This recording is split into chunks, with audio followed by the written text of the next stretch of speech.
ಎಲ್ಲರಿಗೂ ನಮಸ್ಕಾರ. IG notes ಅಕಾಡೆಮಿಗೆ ಮತ್ತೊಮ್ಮೆ ನಿಮ್ಮೆಲ್ಲರಿಗೂ ಸ್ವಾಗತ.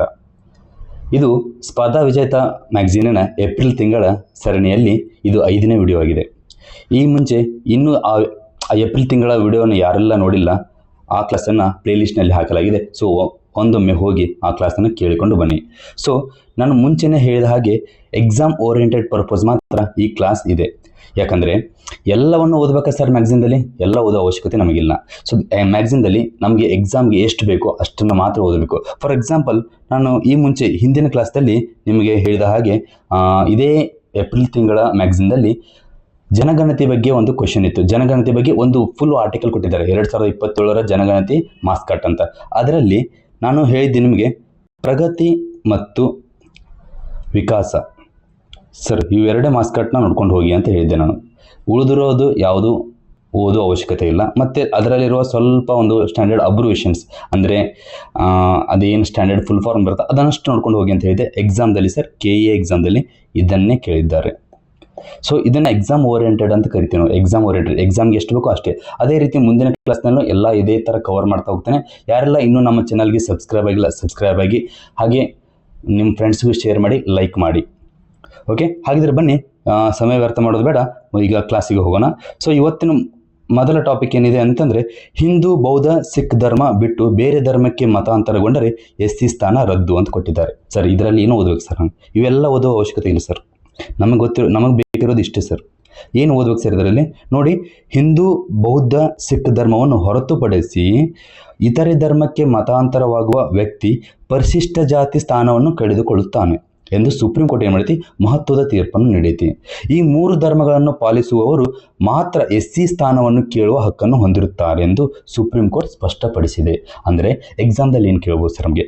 ಎಕ್ಸಾಮ್ದಲ್ಲಿ ಏನು ಕೇಳ್ತಾರೆ ಅಂದರೆ, ಯಾವ 3 ಧರ್ಮವನ್ನು ಹೊರತುಪಡಿಸಿ ಇತರ ಧರ್ಮಕ್ಕೆ ಮತಾಂತರವಾಗುವ ವ್ಯಕ್ತಿಗಳಿಗೆ ಪರಿಶಿಷ್ಟ ಜಾತಿಯ ಸ್ಥಾನವನ್ನು ಕಳೆದುಕೊಳ್ಳುತ್ತಾನೆ ಎಂದು ಇತ್ತೀಚೆಗೆ ಸುಪ್ರೀಂ ಕೋರ್ಟ್ ತನ್ನ ಒಂದು ಮಹತ್ವದ ತೀರ್ಪನ್ನು ನೀಡಿದೆ ಅಂತ ಕೇಳ್ಬೋದು. ಆವಾಗ ನಿಮಗೆ ಗೊತ್ತಿರಲಿ, 3 ಧರ್ಮ ಹಿಂದೂ ಬೌದ್ಧ ಸಿಖ್ ಧರ್ಮ ಇಷ್ಟೇ ಎಕ್ಸಾಮ್ದಲ್ಲಿ ಕೇಳ್ತಾರೆ. ಇದನ್ನ ಬಿಟ್ಟು ಮತ್ತೇನು ಕೇಳಂಗಿಲ್ಲ. ಭಾಳ ಅಂದರೆ ನಿಮಗೆ ಜನರಲ್ ನಾಲೆಜ್ ಇರಲಿ ಅಂತಂದ್ರೆ ಯಾವ ಪ್ರಕರಣ ಅಂತಂದ್ರೆ, ಆಂಧ್ರ ಪ್ರದೇಶದ ಅಕ್ಕಲ ರಾಮರೆಡ್ಡಿ ಮತ್ತು ಇತರರ ವಿರುದ್ಧ ಪ್ರಾದಿ ಆನಂದ ಅವರು ಒಂದು ಫೈಲ್ ಮಾಡಿರ್ತಾರೆ. ಆ ಪ್ರಕರಣದಲ್ಲಿ ಈಗ ಸುಪ್ರೀಂ ಕೋರ್ಟ್ ಈ ತೀರ್ಪನ್ನು ನೀಡಿದೆ. ಇಷ್ಟು ಗೊತ್ತಿದ್ರೆ ಸಾಕು ನಮಗೆ. ಮತ್ತು ಇದೇನೆಲ್ಲ ಓದಬೇಕು ಸರ್? ಏನು ಓದೋ ಅವಶ್ಯಕತೆ ಇಲ್ಲ, ಎಕ್ಸಾಮಿಗೆ ಬರಲ್ಲ ಸರ್ ಯಾವುದು. ಕೆನೆ ಪದರ ಕ್ರಿಮಿ ಲೇಯರ್ ಅಂತ ಕರಿತೀವಿ ಸರ್. ಓಕೆ, ಇದ್ರ ಮೇಲೆ ಎಕ್ಸಾಮ್ಗೆ ಪದೇ ಪದೇ, ಯಾಕಂದರೆ ಇತ್ತೀಚೆಗೆ ನಾವು ಯಾವುದಾದ್ರೂ ಒಂದು ನ್ಯೂಸ್ ಪೇಪರ್ ನೋಡ್ತಾ ಇದ್ರೆ ಈ ಒಂದು ವರ್ಡು ಬಹಳ ಸುದ್ದಿಯಲ್ಲಿ ಇರುತ್ತದೆ. ಹಾಗಾಗಿ ಇದನ್ನು ನಾವು ನೋಡಿಕೊಳ್ಬೇಕಾಗಿದೆ. ಏನು ಸರ್ ಕ್ರಿಮಿ ಲೇಯರ್ ಅನ್ನು ಏನೆಲ್ಲ ಕ್ವಶನ್ ಕೇಳ್ಬೋದು ನೋಡಿ. ಈ ಕ್ರಿಮಿ ಲೇಯರ್ ಎಂಬ ಪದವನ್ನು ಬಳಕೆ ಮಾಡಿದ್ದು ಯಾವಾಗ ಮೊದಲು ಬಳಕೆ ಮಾಡಿತ್ತು ಮತ್ತು ಅದನ್ನು ಆ ಪರಿಕಲ್ಪನೆ ಚಾಲ್ತಿಗೆ ಬಂದಿದ್ದು ಯಾವಾಗ ಅಂತ ಎಕ್ಸಾಮ್ದಲ್ಲಿ ಕೇಳ್ತಾರೆ. BP ಮಂಡಲ್ ಅವರ ನೇತೃತ್ವದ 1979ರಲ್ಲಿ ನೇಮಕಗೊಂಡ ಆಯೋಗವು ಕೆನೆ ಪದರ ಎಂಬ ಪದವನ್ನು ಬಳಕೆ ಮಾಡಿತು. ಸೊ ಇದು ನಿಮ್ಗೆ ನೆನಪಿರಬೇಕು. ಅಂದರೆ ಈ ಕೆನೆ ಪದರ ಎಂಬ ಪದವನ್ನು ಮೊದಲು ಬಳಕೆ ಮಾಡಿದ್ದು ಯಾವುದಂದ್ರೆ ಈ BP ಮಂಡಲ್ ಅವರ ಆಯೋಗ ಮೊದಲು ಬಳಕೆ ಮಾಡಿತ್ತು. ಇದು 1979ರಲ್ಲಿ ನೇಮಕವಾಗಿತ್ತು. ಇನ್ನು ಮುಂದೆ Indira Sawhney versus union of India ಪ್ರಕರಣದಲ್ಲಿ ಈ ಪರಿಕಲ್ಪನೆಯು ಚಾಲ್ತಿಗೆ ಬಂದಿತು. ಇದೊಂದು ಪಾಯಿಂಟ್ ನಿಮ್ಗೆ ಗೊತ್ತಿದ್ರೆ ಎಕ್ಸಾಮ್ಗೆ ಬಹಳ ಹೆಲ್ಪ್ ಆಗುತ್ತೆ. ಸಾಕು ಸರ್ ಇಷ್ಟು. ಹಾಗಾದರೆ ಈ ಕ್ರಿಮಿ ಲೇಯರ್ ಅಂದರೆ ಕೆನೆ ಪದರ ಎಂದರೆ ಏನು ಸರ್? ಎಕ್ಸಾಮ್ದಲ್ಲಿ ಕೇಳ್ಬೋದು. ಸೊ ನೋಡಿ, ಒಂದು ಮೀಸಲಾತಿ ಸೌಲಭ್ಯಕ್ಕೆ ಸಂಬಂಧಪಟ್ಟಂಥ ಇದೊಂದು ಪದ ಇದು. ಓಕೆ, ಈ ಮೀಸಲಾತಿ ಸೌಲಭ್ಯಗಳಿಂದ ಹೊರಗಿಡಲ್ಪಟ್ಟ ಇತರೆ ಹಿಂದುಳಿದ ವರ್ಗಗಳ ಒಳಗೆ ಶ್ರೀಮಂತ ಮತ್ತು ಸಾಮಾಜಿಕವಾಗಿ ಮುಂದುವರೆದ ವ್ಯಕ್ತಿಗಳನ್ನು ಗುರುತು ಮಾಡುತ್ತದೆ. ಸೊ ಏನು ಸರಿ ಹಂಗಂತಂದ್ರೆ ನೋಡ್ರಿ, ಇಲ್ಲಿ ಕೊಟ್ಟಿದ್ದಾರೆ ನೋಡ್ರಿ, 2017ರ ವೇಳೆಗೆ ಕೆನೆ ಪದರ ವಾರ್ಷಿಕ ಆದಾಯ ಮಿತಿ 8 ಲಕ್ಷ ಅಥವಾ ಅದಕ್ಕಿಂತ ಹೆಚ್ಚಿನವರು. ಅಂದರೆ ಈ 8 ಲಕ್ಷಕ್ಕಿಂತ ಮತ್ತು ಅದಕ್ಕಿಂತ ಹೆಚ್ಚಿನವರಿಗೆ ನಾವು ರಿಸರ್ವೇಷನ್ ಕೊಡಂಗಿಲ್ಲ ಸರ್. ರಿಸರ್ವೇಷನ್ ಕೊಡಂಗಿಲ್ಲ. ಇತ್ತೀಚೆಗೆ UPSCದಲ್ಲಿ UPSC ಏನು ಎಕ್ಸಾಮ್ ಮುಗಿತಲ್ವ, ಇವಾಗ ರೀಸೆಂಟಾಗಿ IAS IFS ಎಲ್ಲ ರಿಸಲ್ಟ್ ಬಂತು. ಸೊ ಅದರಲ್ಲಿ ಸ್ವಲ್ಪ ಕ್ಯಾಂಡಿಡೇಟ್ಸ್ ಏನು ಮಾಡಿದ್ರು, ನಮಗೆ ಕ್ರಿಮಿ ಲೇಯರ್ ರಿಸರ್ವೇಷನ್ ನೀವು ಅಂಡರ್ದಲ್ಲಿ ತೊಗೋಬೇಕಾಗತ್ತೆ, ಅದನ್ನು ಕನ್ಸಿಡರ್ ಮಾಡಿ ಅಂತ ಹೇಳಿದರು. ಸುಪ್ರೀಂ ಕೋರ್ಟ್ ಅದನ್ನು ನಿರಾಕರಣೆ ಮಾಡಿದೆ. ಯಾಕಂದರೆ ಅವರ ಆದಾಯ, ಅವರ ತಂದೆ ತಾಯಿಯ ಆದಾಯ 8 ಲಕ್ಷಕ್ಕಿಂತ ಮತ್ತು ಅದಕ್ಕಿಂತ ಜಾಸ್ತಿ ಇದ್ದರೆ ಕ್ರಿಮಿ ಲೇಯರ್ ಅಂಡರ್ದಲ್ಲಿ ನೀವು ಬರಂಗಿಲ್ಲ ಅಂತ ಸ್ಪಷ್ಟಪಡಿಸಿದೆ. ಇದು ನಿಮಗೆ ಗೊತ್ತಿರಬೇಕು. 2017ರ ವೇಳೆಗೆ ಕೆನೆ ಪದರ ವಾರ್ಷಿಕ ಆದಾಯ ಮಿತಿ ಎಷ್ಟು ಅಂತ ಕೇಳ್ತಾರೆ? 8 ಲಕ್ಷ ಅದಕ್ಕಿಂತ ಹೆಚ್ಚಿನದು ಅಂತ ಗೊತ್ತಿರಬೇಕು. ಹಾಗಿದ್ರೆ ಮುಂದೆ ಮತ್ತೇನಿದೆ ಸರ್ ಕರೆಂಟ್ ಅಫೇರ್ಸು? 16 ವರ್ಷದೊಳಗಿನ ಮಕ್ಕಳಿಗೆ ಸಾಮಾಜಿಕ ಮಾಧ್ಯಮ ಬಳಕೆ ನಿಷೇಧ ಇಂಡೋನೇಷ್ಯಾ. ಸರ್ ಇದರಲ್ಲಿ ಏನು ಓದ್ಬೇಕ್ರಿ? ಇದು ಒಂದು ಪಾಯಿಂಟ್ ಸಾಕು ಸರ್ ನಮ್ಗೆ. ಇಂಡೋನೇಷ್ಯಾ ದೇಶವು 16 ವರ್ಷದ ಒಳಗಿನ ಮಕ್ಕಳಿಗೆ ಸಾಮಾಜಿಕ ಮಾಧ್ಯಮದ ಬಳಕೆಯ ಮೇಲೆ ರಾಷ್ಟ್ರವ್ಯಾಪ್ತಿ ನಿಷೇಧ ಹೇರಿದ್ದು, ಆಗ್ನೇಯ ಏಷ್ಯಾದಲ್ಲಿ ಹಾನಿಕಾರಕ ಆನ್ಲೈನ್ ವಿಷಯದಿಂದ ಅಪ್ರಾಪ್ತ ವಯಸ್ಕರನ್ನು ರಕ್ಷಿಸಲು ಇಂತಹ ನಿರ್ಬಂಧ ಪರಿಚಯಿಸಿದ ಮೊದಲ ದೇಶವಾಗಿದೆ. ಸರ್ ಇಷ್ಟು ಸಾಕು ಸರ್ ಎಕ್ಸಾಮ್ಗೆ. ಇಷ್ಟೇ ಓದಿ ಸರ್, ಮತ್ತೇನು ಓದ್ಬೇಡಿ. ಇವೆಲ್ಲ ಓದೋ ಅವಶ್ಯಕತೆ ಇಲ್ಲ. ಅದೇ ಹೇಳ್ತಿಲ್ಲ ಸರ್, ಎಕ್ಸಾಮ್ ಓರಿಯೆಂಟೆಡ್ ಓದಬೇಕು. ಸ್ಪರ್ಧಾ ವಿಜೇತ ಮ್ಯಾಗ್ಝಿನ್ ಬಹಳ ದೊಡ್ಡದಿದೆ, ಹೆಂಗೆ ಓದ್ಬೇಕು ಸರ್ ಆಗಲ್ಲ ಅಂತ ಅನ್ನೋರಿಗೆ ನಾನು ಇಲ್ಲಿ ಹೇಳ್ತಿದ್ದೀನಿ, ಎಲ್ಲ ಓದೋ ಅವಶ್ಯಕತೆ ಇಲ್ಲ. ಅದು ನಿಮ್ಮ GK ಪರ್ಪಸ್ ಕೊಟ್ಟಿರ್ತಾರೆ, ನಿಮ್ಗೆ ಗೊತ್ತಿರಲಿ ಅಂತ. ಸೊ ಅಂದರೆ ಒಂದು ಮ್ಯಾಗ್ಝಿನ್ ಅಂತಂದರೆ ಬರೀ ಸ್ಟೂಡೆಂಟ್ಸ್ಗೆ ಅಷ್ಟೇ ಅಂತಿರಲ್ಲ, ಅದನ್ನು ಕೂತ್ಕೊಂಡು ಡೈಲಿ ನ್ಯೂಸ್ ಪೇಪರ್ ಓದೋರಿಗೆ, ಸಾಮಾಜಿಕ ಕಾರ್ಯಕರ್ತರಿಗೆ ಮತ್ತು ಹಿರಿಯರಿಗೆ ಎಲ್ಲರಿಗೂ ಕೂಡ ಒಂದು ಮ್ಯಾಗ್ಝಿನ್ ಅಂತ ಕ್ರಿಯೇಟ್ ಆಗಿರುತ್ತೆ. ಅದರಲ್ಲಿ ನಮಗೆ ಎಷ್ಟು ಬೇಕೋ ಎಕ್ಸಾಮ್ ಓರಿಯೆಂಟೆಡ್ ಅಷ್ಟನ್ನು ಮಾತ್ರ ನಾವು ತೆಗೆದುಕೋಬೇಕು. ಓಕೆ, ನೆಕ್ಸ್ಟ್, ಜಾಗತಿಕ ಟೆಕ್ ದೈತ್ಯ ಆ್ಯಪಲ್ ಸಂಸ್ಥೆಗೆ 50 ವರ್ಷ. ಅಂದರೆ ಇಲ್ಲಿ ಏನು ಕೇಳ್ಬೋದು ಸರ್ ಕ್ವಶನ್ ಅಂದರೆ, ಇವಾಗ ಈ ಆ್ಯಪಲ್ ಕಂಪ್ನಿ ಮೇಲೆ ರೀಸೆಂಟಾಗಿ ಅಥವಾ ಪ್ರೀವಿಯಸ್ ಇಯರ್ ಕ್ವಶನ್ ಸಿಕ್ಕಾಪಟ್ಟೆ ಬಂದಿದೆ. ಅದರಲ್ಲಿ ಕಂಪ್ಯೂಟರ್ ಅಂತ ಇದೆ ಅಲ್ವ ಸರ್, ಆ ಕಂಪ್ಯೂಟರ್ ಸಬ್ಜೆಕ್ಟ್ದಲ್ಲಿ ಈ ರೀತಿ ಕ್ವಶನ್ಗಳು ಕೇಳುವ ಚಾನ್ಸ್ ಜಾಸ್ತಿ ಇರುತ್ತೆ. ಹಾಗಾದರೆ ಏನು ಓದಬೇಕು ಸರ್? ಟೆಕ್ ದೈತ್ಯ ಆ್ಯಪಲ್ ಸಂಸ್ಥೆಯು 2026 ಏಪ್ರಿಲ್ 1ರಂದು 50 ವರ್ಷವನ್ನು ಪೂರೈಸಿದೆ. ಹೌದಾ ಸರ್? ಹಾಗಾದರೆ ಇದು ಯಾವಾಗ ಸ್ಥಾಪನೆ ಆಯ್ತು ಅಂತ ಕೇಳ್ತಾರೆ, 1976 ಏಪ್ರಿಲ್ 1ರಂದು ಸ್ಟೀವ್ ಜಾಬ್ಸ್, ಸ್ಟೀವ್ ನ್ಯೂಜಿಯಾಕ್, ಗೆರಾಲ್ಡ್ ವ್ಯಾನೆ ಸೇರಿಕೊಂಡು ಕ್ಯಾಲಿಫೋರ್ನಿಯಾದ ಗ್ಯಾರೇಜ್ ಒಂದರಲ್ಲಿ ಆ್ಯಪಲ್ ಸಂಸ್ಥೆಯನ್ನು ಹುಟ್ಟು ಹಾಕಿದರು. ಸೊ ಇದು ಯಾವಾಗ ಸ್ಥಾಪನೆ ಆಯಿತು? ಆ 3 ಮಂದಿ ಸ್ಥಾಪನೆ ಮಾಡಿದವ್ರ ಹೆಸರು ಗೊತ್ತಿರ್ಬೇಕು ನಿಮ್ಗೆ. ಓಕೆ, ಕಂಪ್ನಿ ಮತ್ತು ಇನ್ನೊಂದು ಏನು ರೀತಿ ಕ್ವಶನ್ ಕೇಳ್ಬೋದು ಅಂತಂದ್ರೆ, ನೋಡಿ ಕಂಪ್ನಿ ಐತಲ್ಲ, ಆ ಕಂಪ್ನಿ ಅಂಡರ್ದಲ್ಲಿ ಬರುವ ಮೊಬೈಲ್ ಅಥವಾ ಅಲ್ಲಿ ಆಂಡ್ರಾಯ್ಡ್ ವರ್ಷನ್ಸ್ಗಳ ಹೆಸರನ್ನು ಕೇಳ್ತಾರೆ ಎಕ್ಸಾಮ್ದಲ್ಲಿ. ಈ ಕುಕ್, ಮ್ಯಾಕಿಂತೋಶ್, ಐಫೋನ್, ಐಪ್ಯಾಡ್ ನಂತಹ ನವೀನ ಉತ್ಪನ್ನಗಳು ಏನಲ್ಲ, ಇವೆಲ್ಲವೂ ಐಪ್ಯಾಡ್ಗೆ ಸಂಬಂಧಿಸಿದ ಉತ್ಪನ್ನಗಳು ಅನ್ನೋದು ನಿಮಗೆ ಗೊತ್ತಿರಬೇಕು. ಹಾಗಾದರೆ ಬನ್ನಿ, ಪ್ರಸ್ತುತ ಇದರ ಕೇಂದ್ರ ಕಚೇರಿ ಅಮೆರಿಕದ ಕ್ಯಾಲಿಫೋರ್ನಿಯಾದಲ್ಲಿದೆ, ಗೊತ್ತಿರಬೇಕು. ಆರ್ಥರ್ ಪ್ರಸ್ತುತ ಮುಖ್ಯಸ್ಥರು ಆರ್ಥರ್ ಲೆವಿನ್ಸನ್. ಪ್ರಸ್ತುತ CEO, ಬಹಳ ಇಂಪಾರ್ಟೆಂಟ್ ಸರ್, ಪ್ರಸ್ತುತ CEO ಟಿಮ್ ಕುಕ್ ಅದಾರೆ. ಎಕ್ಸಾಮ್ದಾಗ ಕೇಳ್ತಾರೆ. ರೀಸೆಂಟಾಗಿ KA ಗ್ರೂಪ್ B ಎಕ್ಸಾಮ್ದಲ್ಲೂ ಇದನ್ನು ಕೇಳಿದ್ದಾರೆ. ನೋಡಿ ಇಲ್ಲೇ ನಮಗೆ ಇಲ್ಲಿ ಲಾಸ್ಟ್ ಒಂದು 3 to 4 ಪೇಜಸ್ನಲ್ಲಿ 2 ಕ್ವಶನ್ ಬಂದಿದೆ ಎಕ್ಸಾಮ್ದಲ್ಲಿ. ಓಕೆ, CEO ಟಿಮ್ ಕುಕ್ ಗೊತ್ತಿರಬೇಕು. ಮೊದಲೇ ಆ್ಯಪಲ್ ಕಂಪ್ಯೂಟರ್ ಯಾವಾಗ ಬಿಡುಗಡೆ ಆಯ್ತು ಅಂತ ಕೇಳ್ತಾರೆ. ದ ಮೋಸ್ಟ್ ಇಂಪಾರ್ಟೆಂಟ್ ಕ್ವಶನ್ ಇದು. ಮೊದಲೇ ಆ್ಯಪಲ್ ಕಂಪ್ಯೂಟರ್ ಯಾವಾಗ ಬಿಡುಗಡೆ ಆಯ್ತು ಅಂದರೆ 1976ರಲ್ಲಿ ಆ್ಯಪಲ್ ಕಂಪ್ಯೂಟರ್ 1 ಅಥವಾ ಆ್ಯಪಲ್ 1 ಎಂಬ 8-ಬಿಟ್ ಪರ್ಸನಲ್ ಕಂಪ್ಯೂಟರ್ ಬಿಡುಗಡೆ ಆಯಿತು. ಗೊತ್ತಿರಬೇಕು ಸರ್ ನಿಮಗೆ. ನೆಕ್ಸ್ಟು GK ಕೊಟ್ಟಿದ್ದಾರೆ ತಳಗೆ. IAEA ಬಗ್ಗೆ ಕೊಟ್ಟಿದ್ದಾರೆ, ಅಂತಾರಾಷ್ಟ್ರೀಯ ಅಣುಶಕ್ತಿ ಸಂಸ್ಥೆ. IAEA ನೋಡಿ, ಅಂತಾರಾಷ್ಟ್ರೀಯ ಅಣುಶಕ್ತಿ ಸಂಸ್ಥೆ ಅಂತ ಕರಿತೀವಿ ಇದನ್ನು. ಇದೊಂದು ಅಂತರ್ ಸರ್ಕಾರಿ ಸಂಸ್ಥೆ ಅನ್ನೋದು ಗೊತ್ತಿರಬೇಕು. ಪರಮಾಣು ಶಕ್ತಿ ಶಾಂತಿಯುತ ಬಳಕೆಗೆ ಉತ್ತೇಜನ ನೀಡುತ್ತದೆ. ಅಂದರೆ ಒಂದು ಪರಮಾಣು ಶಕ್ತಿ ಇರುತ್ತೆ, ಅದನ್ನು ಶಾಂತವಾಗಿ ಬಳಸಬೇಕು, ಯಾವುದೇ ಯುದ್ಧಕ್ಕೆ ನೀವು ಬಳಸುವಂತಿಲ್ಲ, ಹಾಗೆ ಮತ್ತು ಮಿಲಿಟರಿ ಉದ್ದೇಶಕ್ಕೆ ಇದನ್ನು ಬಳಸುವಂತಿಲ್ಲ. ಅದನ್ನು ನಿರ್ಬಂಧಿಸಲು ಈ ಅಣುಶಕ್ತಿ ಸಂಸ್ಥೆ ಕೆಲಸ ಮಾಡುತ್ತದೆ. ಇಷ್ಟು ಗೊತ್ತಿರಬೇಕು ನಿಮಗೆ. ನೆಕ್ಸ್ಟ್, ಹಾರ್ಮುಜ್ ಜಲಸಂಧಿ. ನೋಡಿ ಇದ್ರ ಬಗ್ಗೆ ನಾನು ಜನವರಿ ಮಂತ್ನಲ್ಲಿ ವಿತ್ ಮ್ಯಾಪ್ ನಾನು ನಿಮಗೆ ಎಲ್ಲ ಎಕ್ಸ್ಪ್ಲೇನ್ ಮಾಡಿದ್ದೀನಿ. ಇದರಲ್ಲಿ ಏನು ಓದಬೇಕಂತಂದರೆ, ಇಲ್ಲಿ ಏನು ಕೊಟ್ಟಿದ್ದಾರಲ್ಲ ಮ್ಯಾಗ್ಝಿನ್ದಲ್ಲಿ, ಇದು ಓದೋ ಅವಶ್ಯಕತೆ ಇಲ್ಲ ಸರ್ ನಮಗೇನು ಗೊತ್ತಿರಬೇಕು.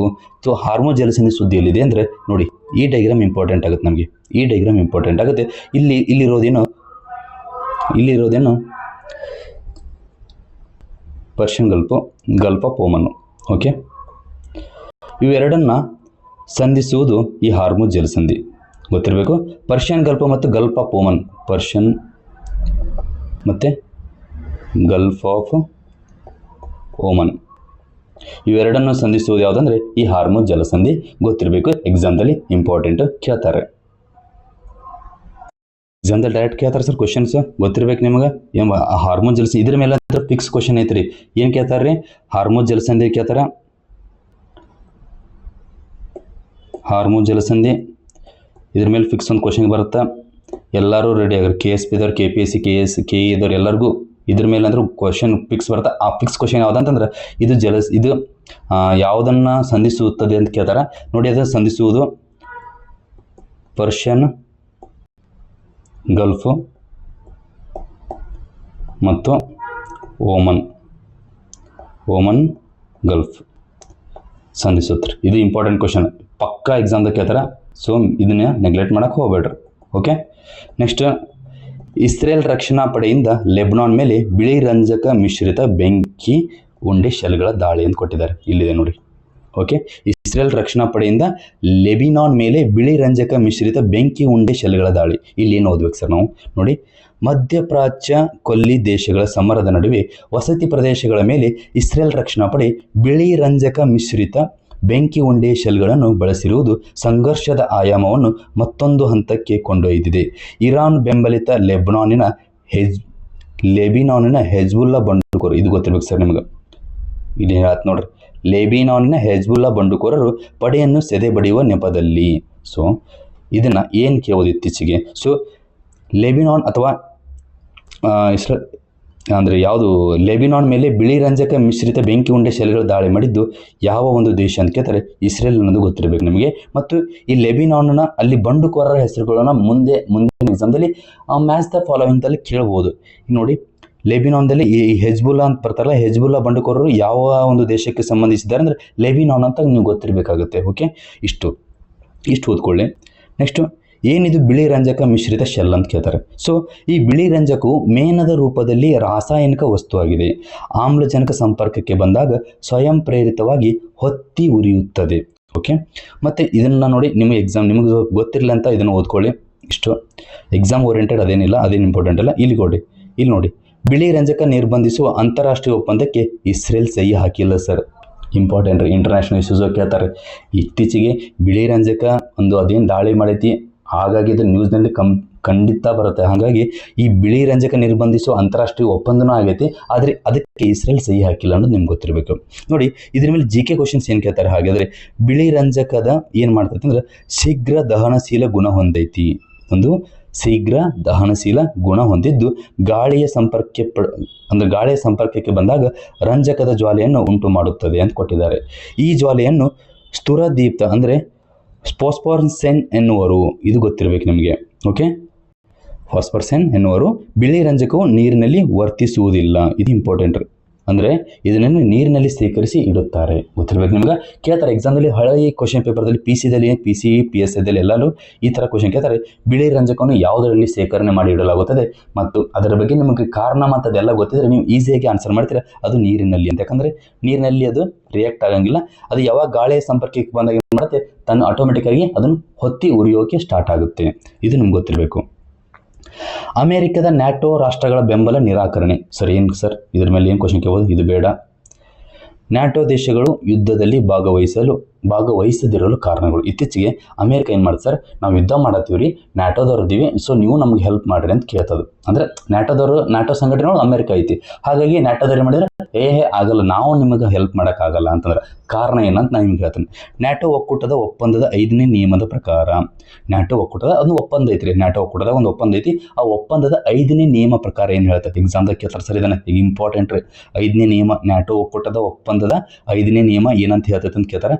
ಸದಸ್ಯ ರಾಷ್ಟ್ರಗಳ ಮೇಲೆ ಬೇರೆಯವರು ಸಶಸ್ತ್ರ ದಾಳಿ ಮಾಡಿದರೆ ಮಾತ್ರ ಎಲ್ಲರೂ ಒಟ್ಟಾಗಿ ಹೋರಾಡಬೇಕು. ಅಂದ್ರೆ ತಮ್ಮ ನ್ಯಾಟೋ ಸದಸ್ಯ ರಾಷ್ಟ್ರಗಳ ಮೇಲೆ ಯಾರಾದರೂ ದಾಳಿ ಮಾಡಿದರೆ ಅವ್ರ ಮೇಲೆ ಎಲ್ಲ ನ್ಯಾಟೋ ಸದಸ್ಯ ರಾಷ್ಟ್ರಗಳು ಸೇರಿ ಅವ್ರ ಮೇಲೆ, ಅಂದರೆ ಎದುರಾಳಿಗಳ ಮೇಲೆ ದಾಳಿ ಮಾಡಬೇಕು.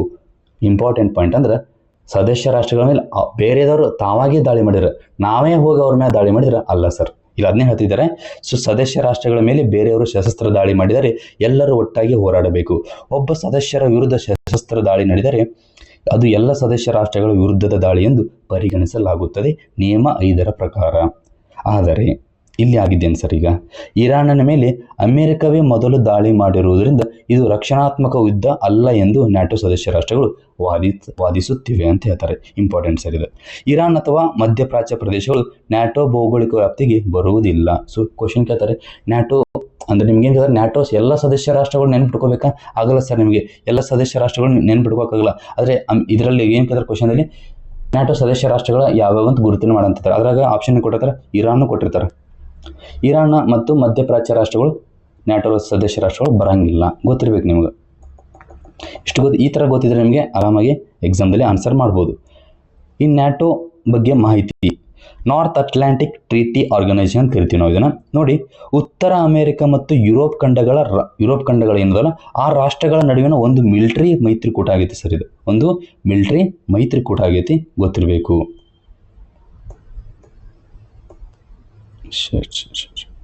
ನಿಮಿಷ. ಬೆಲ್ಜಿಯಂನ ಬ್ರಸೆಲ್ಸ್ ನಗರದಲ್ಲಿ ಪ್ರಧಾನ ಕಚೇರಿ ಹೊಂದೈತಿ. ಗೊತ್ತಿರ್ಬೇಕು ಸರ್ ನಿಮ್ಗೆ. ಕೇಳ್ತಾರ ಪ್ರಧಾನ ಕಚೇರಿಯಲ್ಲಿ ಹೊಂದೈತೆ ಅಂತ.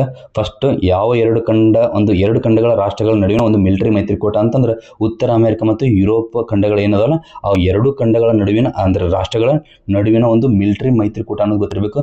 ಇದರ ಕೇಂದ್ರ ಕಚೇರಿ ಇಲ್ಲಿ ಅಂತ ಕೇಳ್ತಾರೆ. ಕೇಂದ್ರ ಕಚೇರಿ ಬೆಲ್ಜಿಯಂನ ಬ್ರಸೆಲ್ಸ್ ಒಳಗೈತಿ. 2024ರಲ್ಲಿ ಸ್ವೀಡನ್ ಏನ್ ಮಾಡ್ತಾ ಅಧಿಕೃತವಾಗಿ ಸೇರೈತಿ. ಅಂದ್ರೆ ಇತ್ತೀಚೆಗೆ ಇನ್ನೊಂದು ದೇಶ ಸೇರಿದ್ದು ಯಾವ್ದಂದ್ರೆ ಕೇಳ್ತಾರೆ ಎಕ್ಸಾಂಪಲ್. ಇತ್ತೀಚೆಗೆ ಸೇರಿದ ದೇಶ ಸ್ವೀಡನ್ ದೇಶ ಸೇರೈತಿ ನ್ಯಾಟೋಕ 2024ರಲ್ಲಿ. ಇದೇ ಕೊನೆಯದಾಗಿ ಸೇರಿದ್ದು. ಓಕೆ, ಪ್ರಸ್ತುತ ಈ ಮೈತ್ರಿಕೂಟದಲ್ಲಿ ಒಟ್ಟು 32 ಅಂದ್ರೆ ಏನು ಸರ್ 32 ಸದಸ್ಯ ರಾಷ್ಟ್ರಗಳದವು ಗೊತ್ತಿರಬೇಕು ನಿಮಗೆ. ಈ ಮೈತ್ರಿಕೂಟದ ಯಾವುದಾದ್ರೂ ಒಂದು ರಾಷ್ಟ್ರದ ಮೇಲೆ ದಾಳಿ ಆದರೆ ಅದನ್ನು ಎಲ್ಲ 32 ರಾಷ್ಟ್ರಗಳ ಮೇಲಿನ ದಾಳಿ ಎಂದು ಪರಿಗಣಿಸಲಾಗುತ್ತದೆ ಮತ್ತು ಎಲ್ಲರೂ ಒಟ್ಟಾಗಿ ಎದುರಿಸುತ್ತಾರೆ. ಇಂಪಾರ್ಟೆಂಟ್ ಸರ್, ಇಷ್ಟು ಗೊತ್ತಿರಬೇಕು. ಇಷ್ಟ ಸರ್ ನ್ಯಾಟೋ ಅಂದ್ರೆ. ನಾವು ನ್ಯಾಟೋ ಬಗ್ಗೆ ದೊಡ್ಡ PhD ಮಾಡೋ ಅವಶ್ಯಕತೆ ಇಲ್ಲ ನಮ್ಗೆ. ಇಷ್ಟೇ ಸದಸ್ಯ ರಾಷ್ಟ್ರಗಳು, ಅದು ಎಲ್ಲಿ ಪ್ರಧಾನ ಕಚೇರಿ ಇದೆ, ಅದ್ರ ಉದ್ದೇಶನೂ ಮತ್ತು ಅದೊಂದು ಯಾವ ಎರಡು ಖಂಡಗಳ ಒಂದು ಮಿಲಿಟರಿ ಒಂದು ಮೈತ್ರಿಕೂಟ ಆಗೈತಿ, ಅದರಲ್ಲಿ ಇರುವ ಒಂದು ನಿಯಮ 5ನೇ ನಿಯಮ ನಿಮಗೆ ಗೊತ್ತಿದ್ರೆ ಸಾಕು. ಓಕೆ, ನ್ಯಾಟೋದ ಸದಸ್ಯ ರಾಷ್ಟ್ರಗಳು ಒಟ್ಟು ಇಷ್ಟದ 32 ಸದಸ್ಯ ರಾಷ್ಟ್ರಗಳು. ಅದರಲ್ಲಿ ನಾನು ಮುಂಚೆ ಹೇಳಿದಂಗೆ 2 ಖಂಡಗಳ ರಾಷ್ಟ್ರಗಳದಾವ ಅಂತ ಇದೆ. ಯುರೋಪ್ ಖಂಡದ ರಾಷ್ಟ್ರಗಳು ಇಷ್ಟದ 30 ಸರ್. ಉತ್ತರ ಅಮೆರಿಕದ 2 ಇಷ್ಟು ಗೊತ್ತಿರಬೇಕು ನಿಮಗೆ.